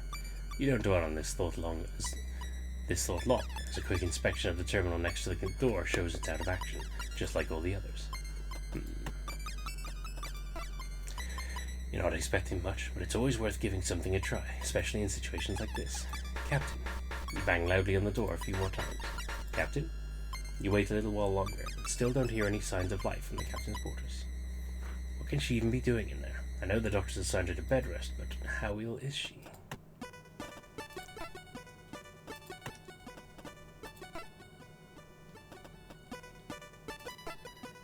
go for a coffee right about now, but I don't think there's anything in there that will be helpful. Nathan's being very nice and getting me McDonald's too. Well, it is payday. Time to go. It's up to you. I can pick it up from on the way home from work if you want. But check the bag. Yes, I will definitely be checking the bag, don't worry. Yeah, last time we got McDonald's, it was a whole shit show. It was quite upsetting. Like, there was, like, Nathan threw a proper hissy fit, and I just stood there awkwardly. I mean, it was ridiculous. Yeah, it was, to be fair. Like, nothing in it was right except for the drinks, I think. Yeah. Like, every single bag that had clearly written on every single one exactly what we'd ordered had nothing that matched. Yeah, there was a regular cheeseburger, there was some nuggets, and I think... The chicken tenders. Yeah, some chicken tenders and 2 fries. 2 boxes of fries. So even that wasn't great because we got 3 boxes. Because I like extra fries sometimes. There wasn't a single thing that we ordered in that entire thing. Yeah. Like, it was kind of shocking. Like, if anything, I would have figured they got the fries correct because usually that's the first thing to put in the bag. They could have at least gotten, like, the bags the right way around. Yeah. Well, I mean, they should have gotten them all the right way around. Someone else basically got away with all our burgers. Yeah, essentially. As you enter the airlock hatch door, looms large in the darkness. A shiver runs through you and you rub your forearms. It wasn't something you noticed until now, but as you feel the goosebumps that cover your skin, you realize that the ship's temperature is now dropping noticeably. You've got to find a way to get things up and running again. Emergency spacesuits for the event of ship depressurization. Failure with the life support system, or if the crew have to abandon ship. Hopefully I can get this solved without needing the extra air supply. Wait, I've just changed the batteries on these to make sure the radios work in emergency. I wonder if any of the other radios on board will pick up the signal. Aha! What do you know?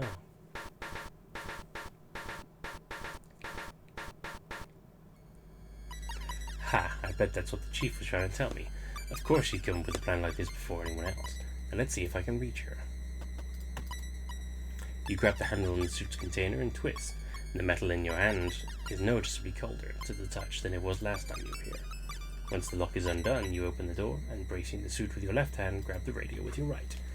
As you disconnect the radio unit from the breast panel, the spiraling plastic cord that connects to the suit comes with it.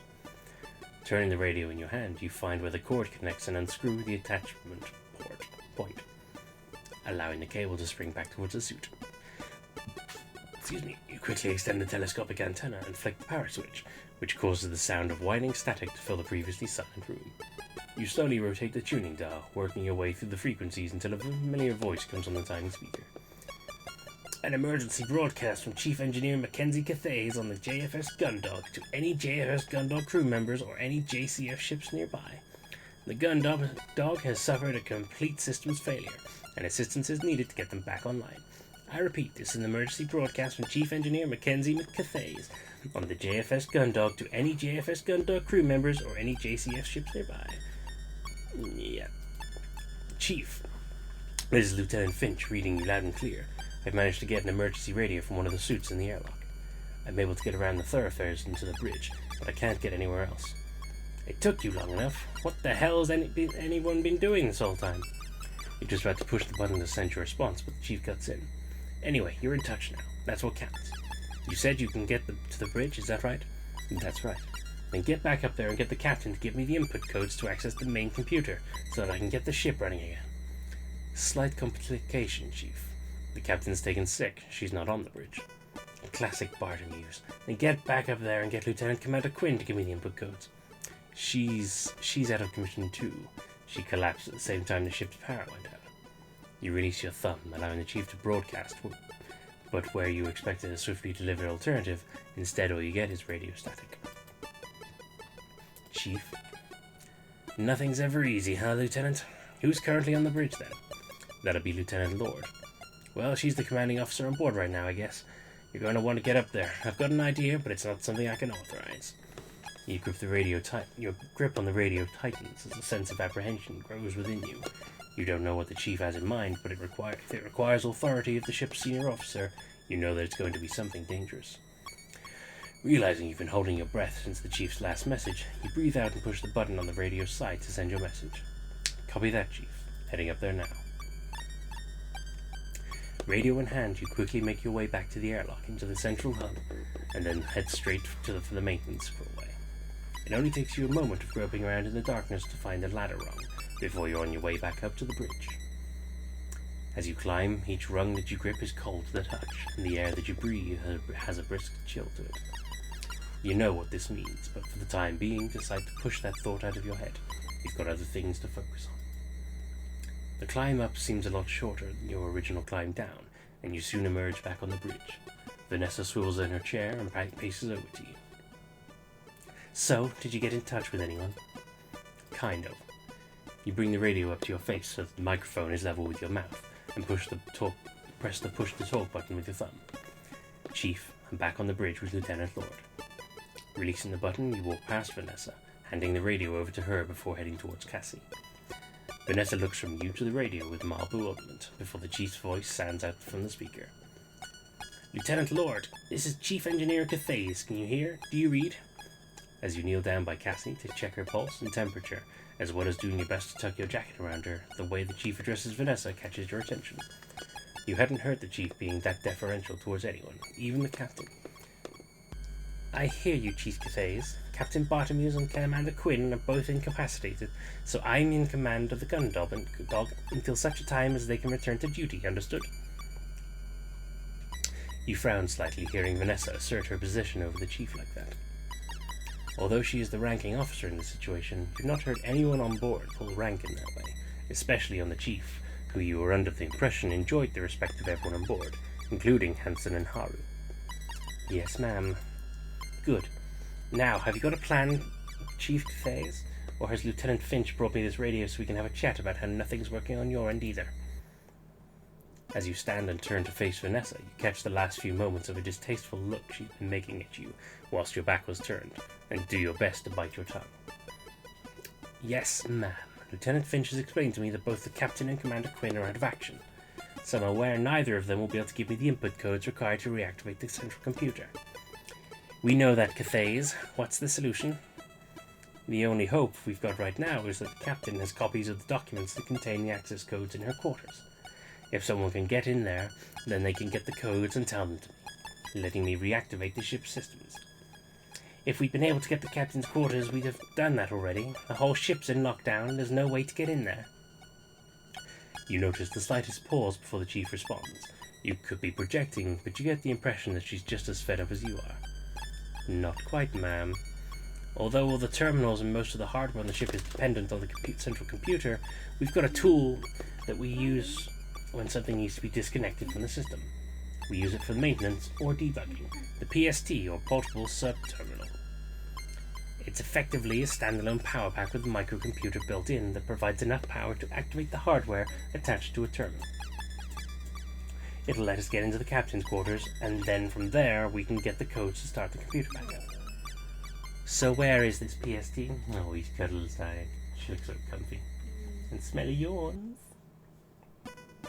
We're just lying down cuddling together. It's very, very cute. She's been yawning this with me all day, actually. We've been super sleepy today.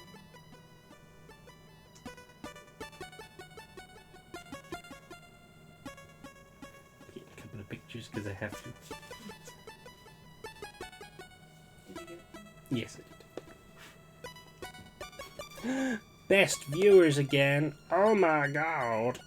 I love it when you random bots try and offer me people to buy views. It ain't gonna happen. So where is the PST? It's in the hangar. We can't get in the hangar either. I know you're stuck in engineering, Cathays, but the story's the same for the entire ship. Another silence follows, longer this time. That's true if you're trying to get to the hangar from inside the ship, ma'am. But the gun dock has two entrances that can be activated entirely manually.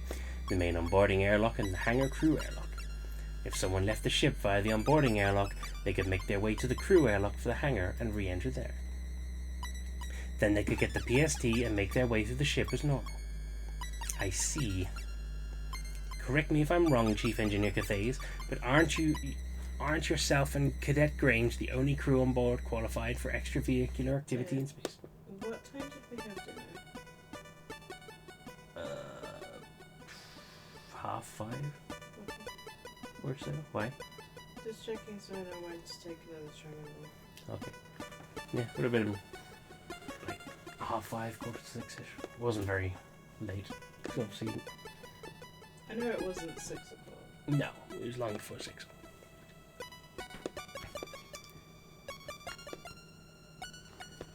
And you're currently stuck in engineering whilst we can't get in contact with Cadet Grange to just bring us the PST? Yes, ma'am. You begin to feel a knot in your gut and internally curse at Dalton for not having picked up enough of the Chief's know-how to have found an emergency radio of his own. And policy dictates that all EVA needs to be commanded by an operations officer. The knot in your stomach tightens as you take a deep breath in. Vanessa's eyes are now locked on you. Yes, ma'am. The slightest hint of a smile forms on Vanessa's face. Well, Lieutenant, it looks like you're going for a walk. You'd seen this coming as soon as the Chief had begun outlining the plan, but you'd been hoping that there had been some extra part that hadn't been revealed yet, something that would allow you to stay on board. Faced with Vanessa's directness, the knot in your stomach tightens further. A sense of nausea rises from your gut. Fine. Some people took well to spacewalks. Some even enjoyed them so much they'd take on careers in colony construction and repair, where they'd spend more time in the vacuum of space than they did inside the colony or on ships. You were not one of those people. You'd only ever left the confines of a ship or a colony a few times in your life, and almost all of those had been evacuation drills that you'd been through in school or during citizenry courses. On every occasion that you could remember, you'd reacted badly, but managed to keep it to yourself. Something about being out in the void, an attachment clip or handrail away from drifting off into the endless nothingness of space had always filled you with dread. The knowledge that you were a slip away from disappearing forever, irretrievable and helpless. But despite all that, you knew full well from Vanessa's discussion with the Chief that there was not going to be any way around doing this, and right now you were this ship's, Cassie's, only hope. As much as you hated the thought of it, you pushed back against the fear that had been rising up inside you. Taking a deep breath, you resigned yourself to what you had to do. Fine, I'll do it. The Chief can walk me through everything that I need to know on my way over to the airlock. The dashing security officer diving headfirst into danger. Isn't he great, Lieutenant Commander Quinn? So selfless. Vanessa rolls her eyes, covering her mouth with the back of her hand and putting on a mocking tone. Oh, my hero. So brave, going into space to save us. Only you can... You snatch the radio off of Vanessa and turn your back on her, heading towards the maintenance crawlway. At this point, you've had just about all you can take of her, so the sooner the situation is resolved, you decide, the sooner you can go back to avoiding her. Oh, quit making a big deal of this with all your huffing and puffing, Lieutenant. From what I've heard, hanging out in space is something of a pastime of yours. Well, that's just rude.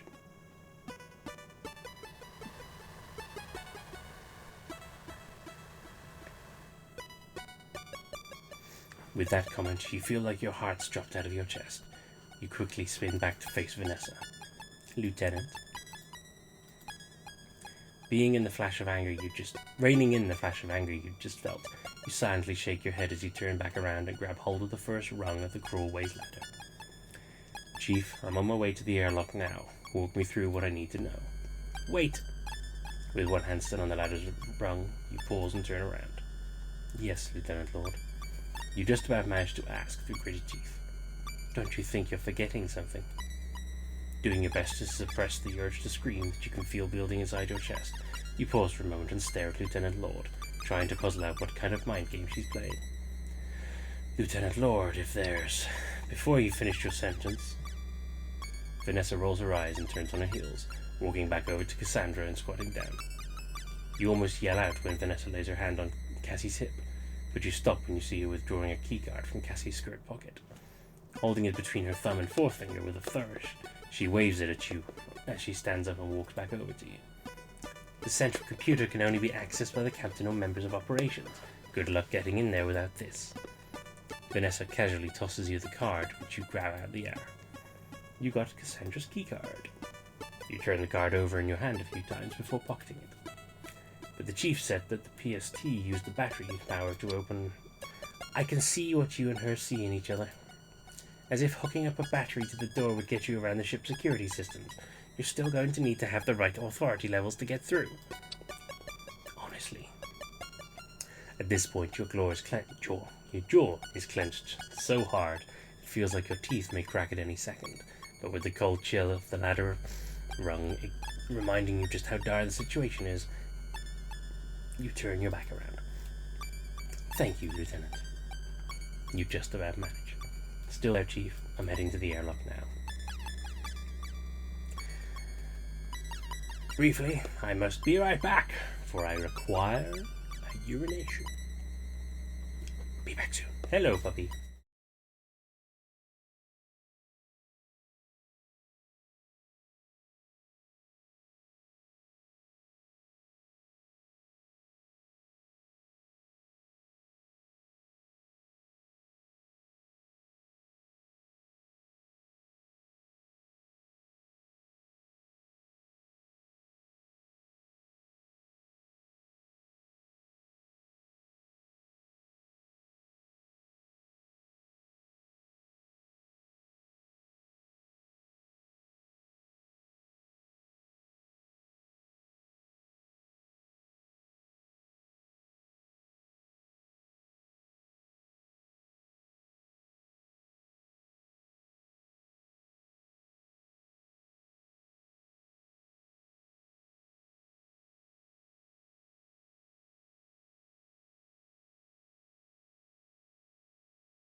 And I return. I needed that. I also have a dog on my shoulder, apparently. Hello, Stinky. How are you? She's so sweet and stinky and sour. There she goes. You gonna cuddle down, or are you just gonna stand there with your ass in my face? Have you gotten the radio coming through the helmet speakers, Lieutenant? The Chief's voice fills your helmet. The sound quality somehow worse than the speaker on the main radio unit itself. Loud and clear, Chief. Just full-on asshole right in my face. Thank you. You respond, securing the radio to the suit's breast panel. You've got the emergency suit on and sealed? Yeah, currently breathing in the suit's oxygen supply. What now? Do you see the access panel next to the internal airlock hatch? The spacesuit's helmet is attached to the rest of the suit in a fixed position, so although you turn your head to check, all you can see is the helmet's exterior. You turn your whole body in an exaggerated motion to look for the emergency access panel, and spot it on the other side of the hatch. I see it, Chief. I'm heading over now. Alright, you'll need to remove the panel in the same way that you did for the one on the bridge. Once you've got it off, you'll see a large handle. Cranking that lever operates the manual override. That will open the hatch to the airlock. Understood. Although you had to learn to operate the airlock manually in basic training, you didn't feel that now was the time to dismiss the Chief and act like a know-it-all. She was likely getting her fill of that from Lieutenant Lord. You kneel down by the panel and attempt to find the gap between its edge and the surrounding wall. This is made a lot harder by the thick material of your suit. Bomb in the air! Puppy bomb in the air! And nibble in my hand.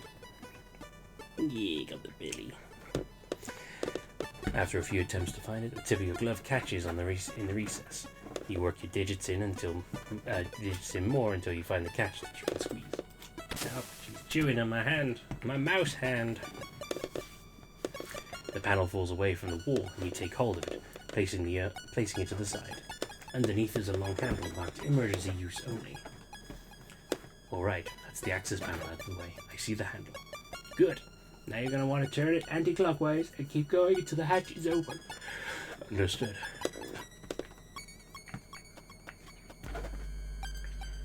Placing your left hand at the bottom of the handle and your right hand at the top, you apply as much force as you can to push it clockwise. Your initial heave barely moves it, despite your effort. Come on. You grip the handle again and place your entire body weight behind your effort to shift it. This time it moves more noticeably, but when you look at the airlock hatch, it doesn't appear to have opened at all. With another grunt, you push the lever at the full 90 degrees, allowing it to return to its neutral position. Although it still resists you, you're able to feel the ratchet mechanism beginning to move. You push the handle 90 degrees again before letting it reset. You adjust your grip and push the handle again. Easy. You complain through gritted teeth as you feel the mechanism slowly but surely moving a little bit each time.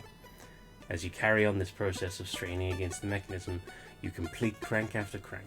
You can hear the mechanism of the airlock groan and strain with each turn. Eventually, something gives and the mechanisms in the airlock uncouple, releasing their locks and the whole thing slides open. Ooh, look at it go.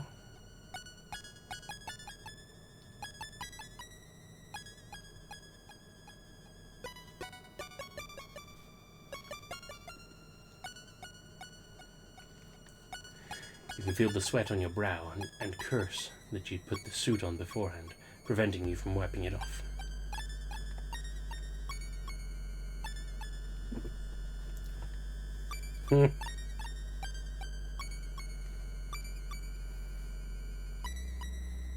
That other streamer that we were talking to last week is also currently on here, also streaming Gundog, and she's got a notification that's saying new life goal slap Vanessa, which is currently where I'm starting to get to. Everything. You can feel the sweat on your brow and curse it. It's so gross. Of course it is. It's so dirty. Okay, Chief, I'm heading into the airlock chamber. What's next? Perhaps it needs a wash?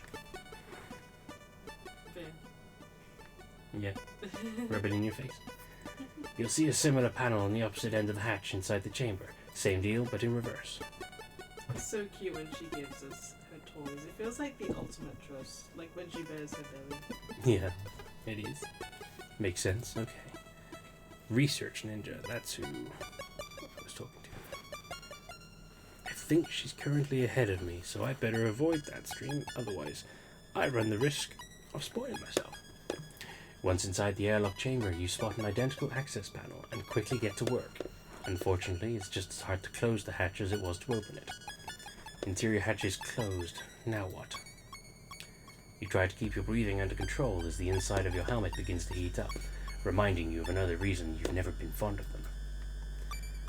What you're going to need to do next will be to vent the air in the chamber and then open the exterior hatch. To start with, the Chief walks you step by step through the process required. Although you remember most of this from training, you're thankful for the help as a few parts had slipped your mind. You carry on following the Chief's orders until, with one final monumental heave, you get the external hatch open. You step away from the lever and head over to the opening. Seeing the stars in front of you, rather than through a terminal or view screen, fills you with the familiar dread you'd felt on the bridge. Alright, Chief. I'm heading out. Pressing firmly on a switch on the suit's breast panel, you hear a momentary high-pitched whine as the soles of the boots are drawn toward the airlock floor. With the electromagnets now active, each step is an effort, but at least you know you won't go hurtling into space.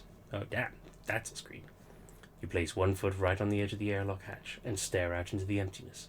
You see nothing but stars, with light years of gulf between them and you. With your next step, you head out into the nothingness, pivoting on the axis of your foot at the edge of the airlock. The step that you took into space brings your foot back down on the Gundog's exterior hull. Even though the ship had fallen silent since its power had been knocked offline, that hadn't been true silence. There'd been the echo of your footsteps, the almost inaudible sounds of things other crew members were doing in the far-off reaches of the ship. Out here, all you could hear was your own breathing and the whine of the magnets. You take a moment to orient yourself and turn 90 degrees to your right, angling yourself toward the front of the ship. With a little difficulty, you bring one foot up and away from the hull and place it back down in front of you. Slowly but steadily, you make your way toward the hangar airlock. Still with us, Lieutenant Finch? Haven't gone hurtling off into space or anything? You roll your eyes as you plod forwards. Still here, Lieutenant Lord. Good, good. What's your ETA on the hangar airlock? You quickly do some rough maths around what you know about the Gundog's dimensions. Airlock's around the midpoint of the ship, 250 meters long, about 5 minutes, Lieutenant. This isn't a Sunday afternoon stroll at the replica gardens, Finch. Pick up the pace. You allow yourself the opportunity to curse it openly at Vanessa before hitting the push-to-talk button again. Yes, ma'am. You carry on the laborious march to the hangar's crew airlock, slowly heaving one foot at a time away from the ship's hull before placing it back down in front of you. There are a few awkward areas where the ship's hull rises or falls, and you have to navigate your way across them. The loss of a constant bearing begins to disorient you, but you march onward, ensuring that you're heading consistently in a straight line, regardless of orientation. Eventually, you see the distinct markings that indicate an airlock hatch in the distance. Although it's marked in the same way as the one you'd emerged from, this one is much smaller, scarcely bigger than the typical doorway inside the Gundog. You enjoy momentary celebration, then pick up the pace. All right, Chief. I'm at the hangar crew airlock. Okay, if you look to the right of the door, you should see an access panel with a lever underneath, just like the others. Okay, let's see. Due to your orientation from standing on the ship's hull, the airlock entryway is laid out at your feet.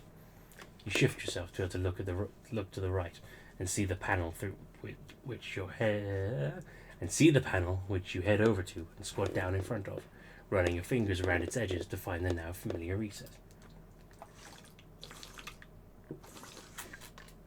With a practiced movement, you undo the clip. Unlike the panels inside the ship that freely come away, this one swings on a hinge, revealing the lever underneath. Hopefully this should be easier on a smaller hatch. You mutter yourself, reaching for the lever. Chief? What is it? It's the lever.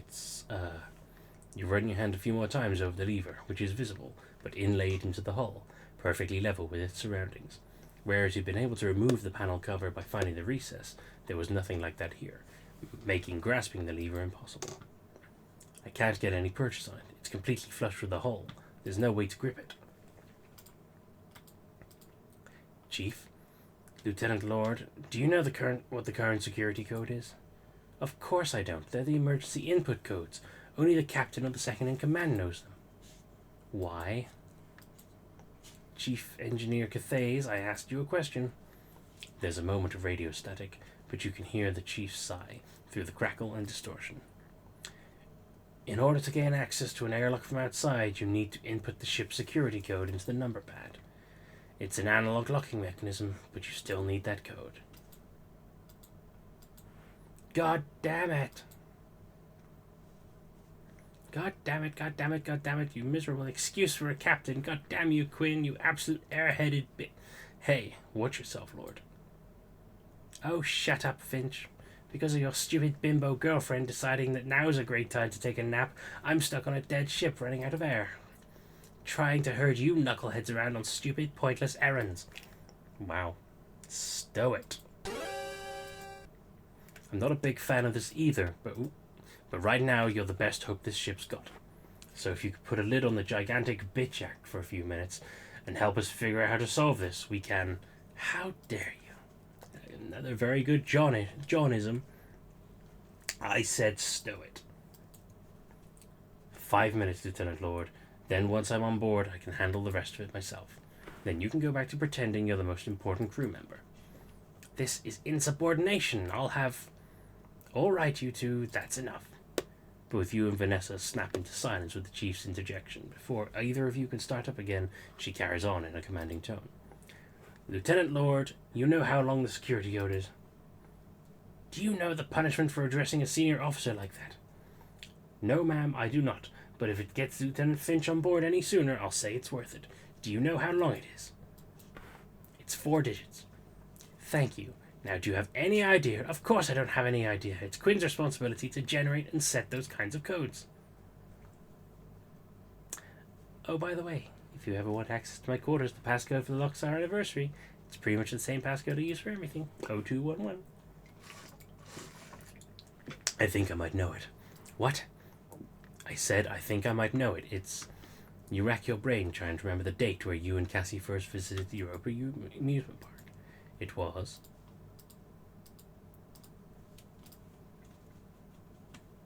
You quickly punch in the 4-digit security code and then hit enter, the enter key. As soon as you do, the lever rises out of its recess. Haha, yes. You've got it, Lieutenant? Yeah, it was 0211, in case that helps. And how did you know that what the security code was? That is sensitive information. You don't want to tell Vanessa the reason you were able to guess the code, that it was yours and Cassie's anniversary, so instead you scramble for a lie. It's, the passcode for Lieutenant Commander Quinn's quarters. I can't believe it. These codes are supposed to be secure. How could she... For the time being, Lieutenant Lord, how about we just focus on the fact that I'm able to get into the hangar? Shifting your position away from the number pad, you squat down by the raised lever. Taking it in both hands, you find it much easier to crank than the ones in the main airlock, and in no time at all, the exterior hatch of the airlock is open. As you step inside the ship, you find yourself in a chamber almost identical to the airlock you left earlier, with the exception that it was much smaller. Moving quickly now, you close the exterior hatch behind you and following the inverse process you'd carried out to leave the ship, pressurizing the chamber with oxygen and opening the internal hatch. In a few short minutes, you're back inside the familiar space of the ship's hangar, and you remove your helmet, happy to be breathing something other than the suit's oxygen supply.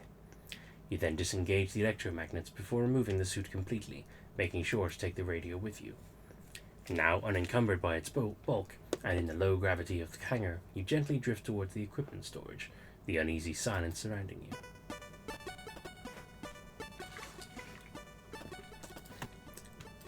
Look over here, tools, equipment, and supplies. The portable subterminal the chief mentioned should be in there somewhere. I guess I should get looking. The armored frames are powered by internal generators, so they're one of the few things on the ship that will still work. Not much use, though, since they'd need to tear their way out of the hangar to get anywhere. Is that not where, surely... What's his face should be in there? None of that's doing me any good right now. I have to look through the crates by hand. Let's see, if that PST is going to be anywhere, it'll be amongst all the stowed equipment and gear, so... In the darkness, the collection of stacked or suspended crates, containers, and various pieces of heavy machinery looms intimidatingly. Looking from container to container, you realize that none of them are marked in a way that makes any sense to the uninitiated. Shaking your head, you reach for the radio to ask the chief where you'd be able to find it. Before you can call her, you hear the rustle of a jumpsuit's fabric behind you, moments before a wavering voice demands, "Stop right there, intruder! Identify yourself!" You raise your hand slowly, being careful not to make any sudden movements. Dalton had done surprisingly well to get the drop on you, and if he was under the impression you were the enemy, he should be armed to confront you like this. At ease, Cadet. It's me, Lieutenant Finch. Oh, Lieutenant, I'm sorry. I thought that... Turning around slowly, hand still raised, you smile. Don't worry about it. You did good to sneak up on me like that, if I was the enemy. Pausing mid-sentence, you sigh as you realize that Dalton isn't actually holding a firearm. Cadet, where's your weapon? Sir? If I had been the enemy, what were you planning on making me do without a weapon for encouragement? Dalton pauses briefly, and you see realization flash in his eyes. Ah, sorry, I didn't think that... Well, I thought that... Which is... Ease up, Dalton. When this is all sorted out, go over anti-boarding procedures, okay? Yes, thank you, sir. Although, what exactly is going on, Lieutenant? I was just finishing up something when all the power went out. I haven't been able to get in touch with anyone. It takes you a few minutes, but you quickly fill Dalton in on the events taking place on board the ship, including your current objective of obtaining the portable sub-terminal. The emergency suit radios. Why didn't I think of that? Ah, the chief's going to be so mad. She was teaching me suit maintenance just last week. Ah. Hey, take it easy, Cadet. No one else on the ship figured it out on their own either, so don't beat yourself up over it. I guess. So don't worry about that. What we need to do now is find the PST. Do you know where it's kept? I think so. Let me look. With a kick against the container next to him, Dalton propels himself towards a set of smaller crates. Once he arrives, he watches as he opens one, rummages through various bits of electronic adjacent-looking hardware, which he fastidiously replaces before closing the lid and moving on to the one next to it. It takes the cadet checking a few different storage crates before eventually he withdraws a device the size of a briefcase. With it firmly in hand, he slowly drifts back towards you, presenting it once back. Here we go, Lieutenant. This is what you're after. You got the portable sub-terminal. So this is the portable sub-terminal, huh? You take the hefty device from Dalton and turn it over a few times to investigate it from different angles. The exterior is largely one off-white plastic shell with a handle attached, allowing you to carry it like a briefcase. The one visible seam that runs around the entire casing has two conspicuous clasps that you release, causing part of the device to fold out, revealing a keyboard alongside various screens, buttons, disk drives, and withdrawable cables. Alright, Cadet, can you give me a quick rundown of how to use this? Yes, sir. I guess the entry to the thoroughfare would be a good place to try it out. Sounds better than going for another walk outside the ship. Let's go. The two of you make your way through the hangar and up the flights of stairs that lead to the foresight thoroughfare. Once at the top, you're faced with the unyielding set of double doors. And that seems like an ideal place to stop for tonight, as my time is up. But I guess we shall find out what happens and how we get out and what the hell has caused all this next week. This has still been a very fun time. My only real complaint that I have about this game so far is just simply the lack of commas. I've already explained this to John about how a lot of his sentences are a little bit too run-on, and I mean, you've heard me trip over a few myself as I've gone along. But aside from that, this game is great. It's atmospheric. It's simple, but deep. There's a lot of shit going on. You're able to see a lot, and the characters are pretty distinct and interesting so far, even though I've only met a few of them, like, for extended periods of time. The majority of them, obviously, like the captain and what's his name in the fire room, the doctor and all, obviously a lot quicker, but a lot briefer times, but they certainly leave their marks. So 9 out of 10 writing so far, I'd say, and obviously the music and the art is phenomenal anyway. As before, I will drop the socials and such in the descriptions for the YouTube video and whatnot.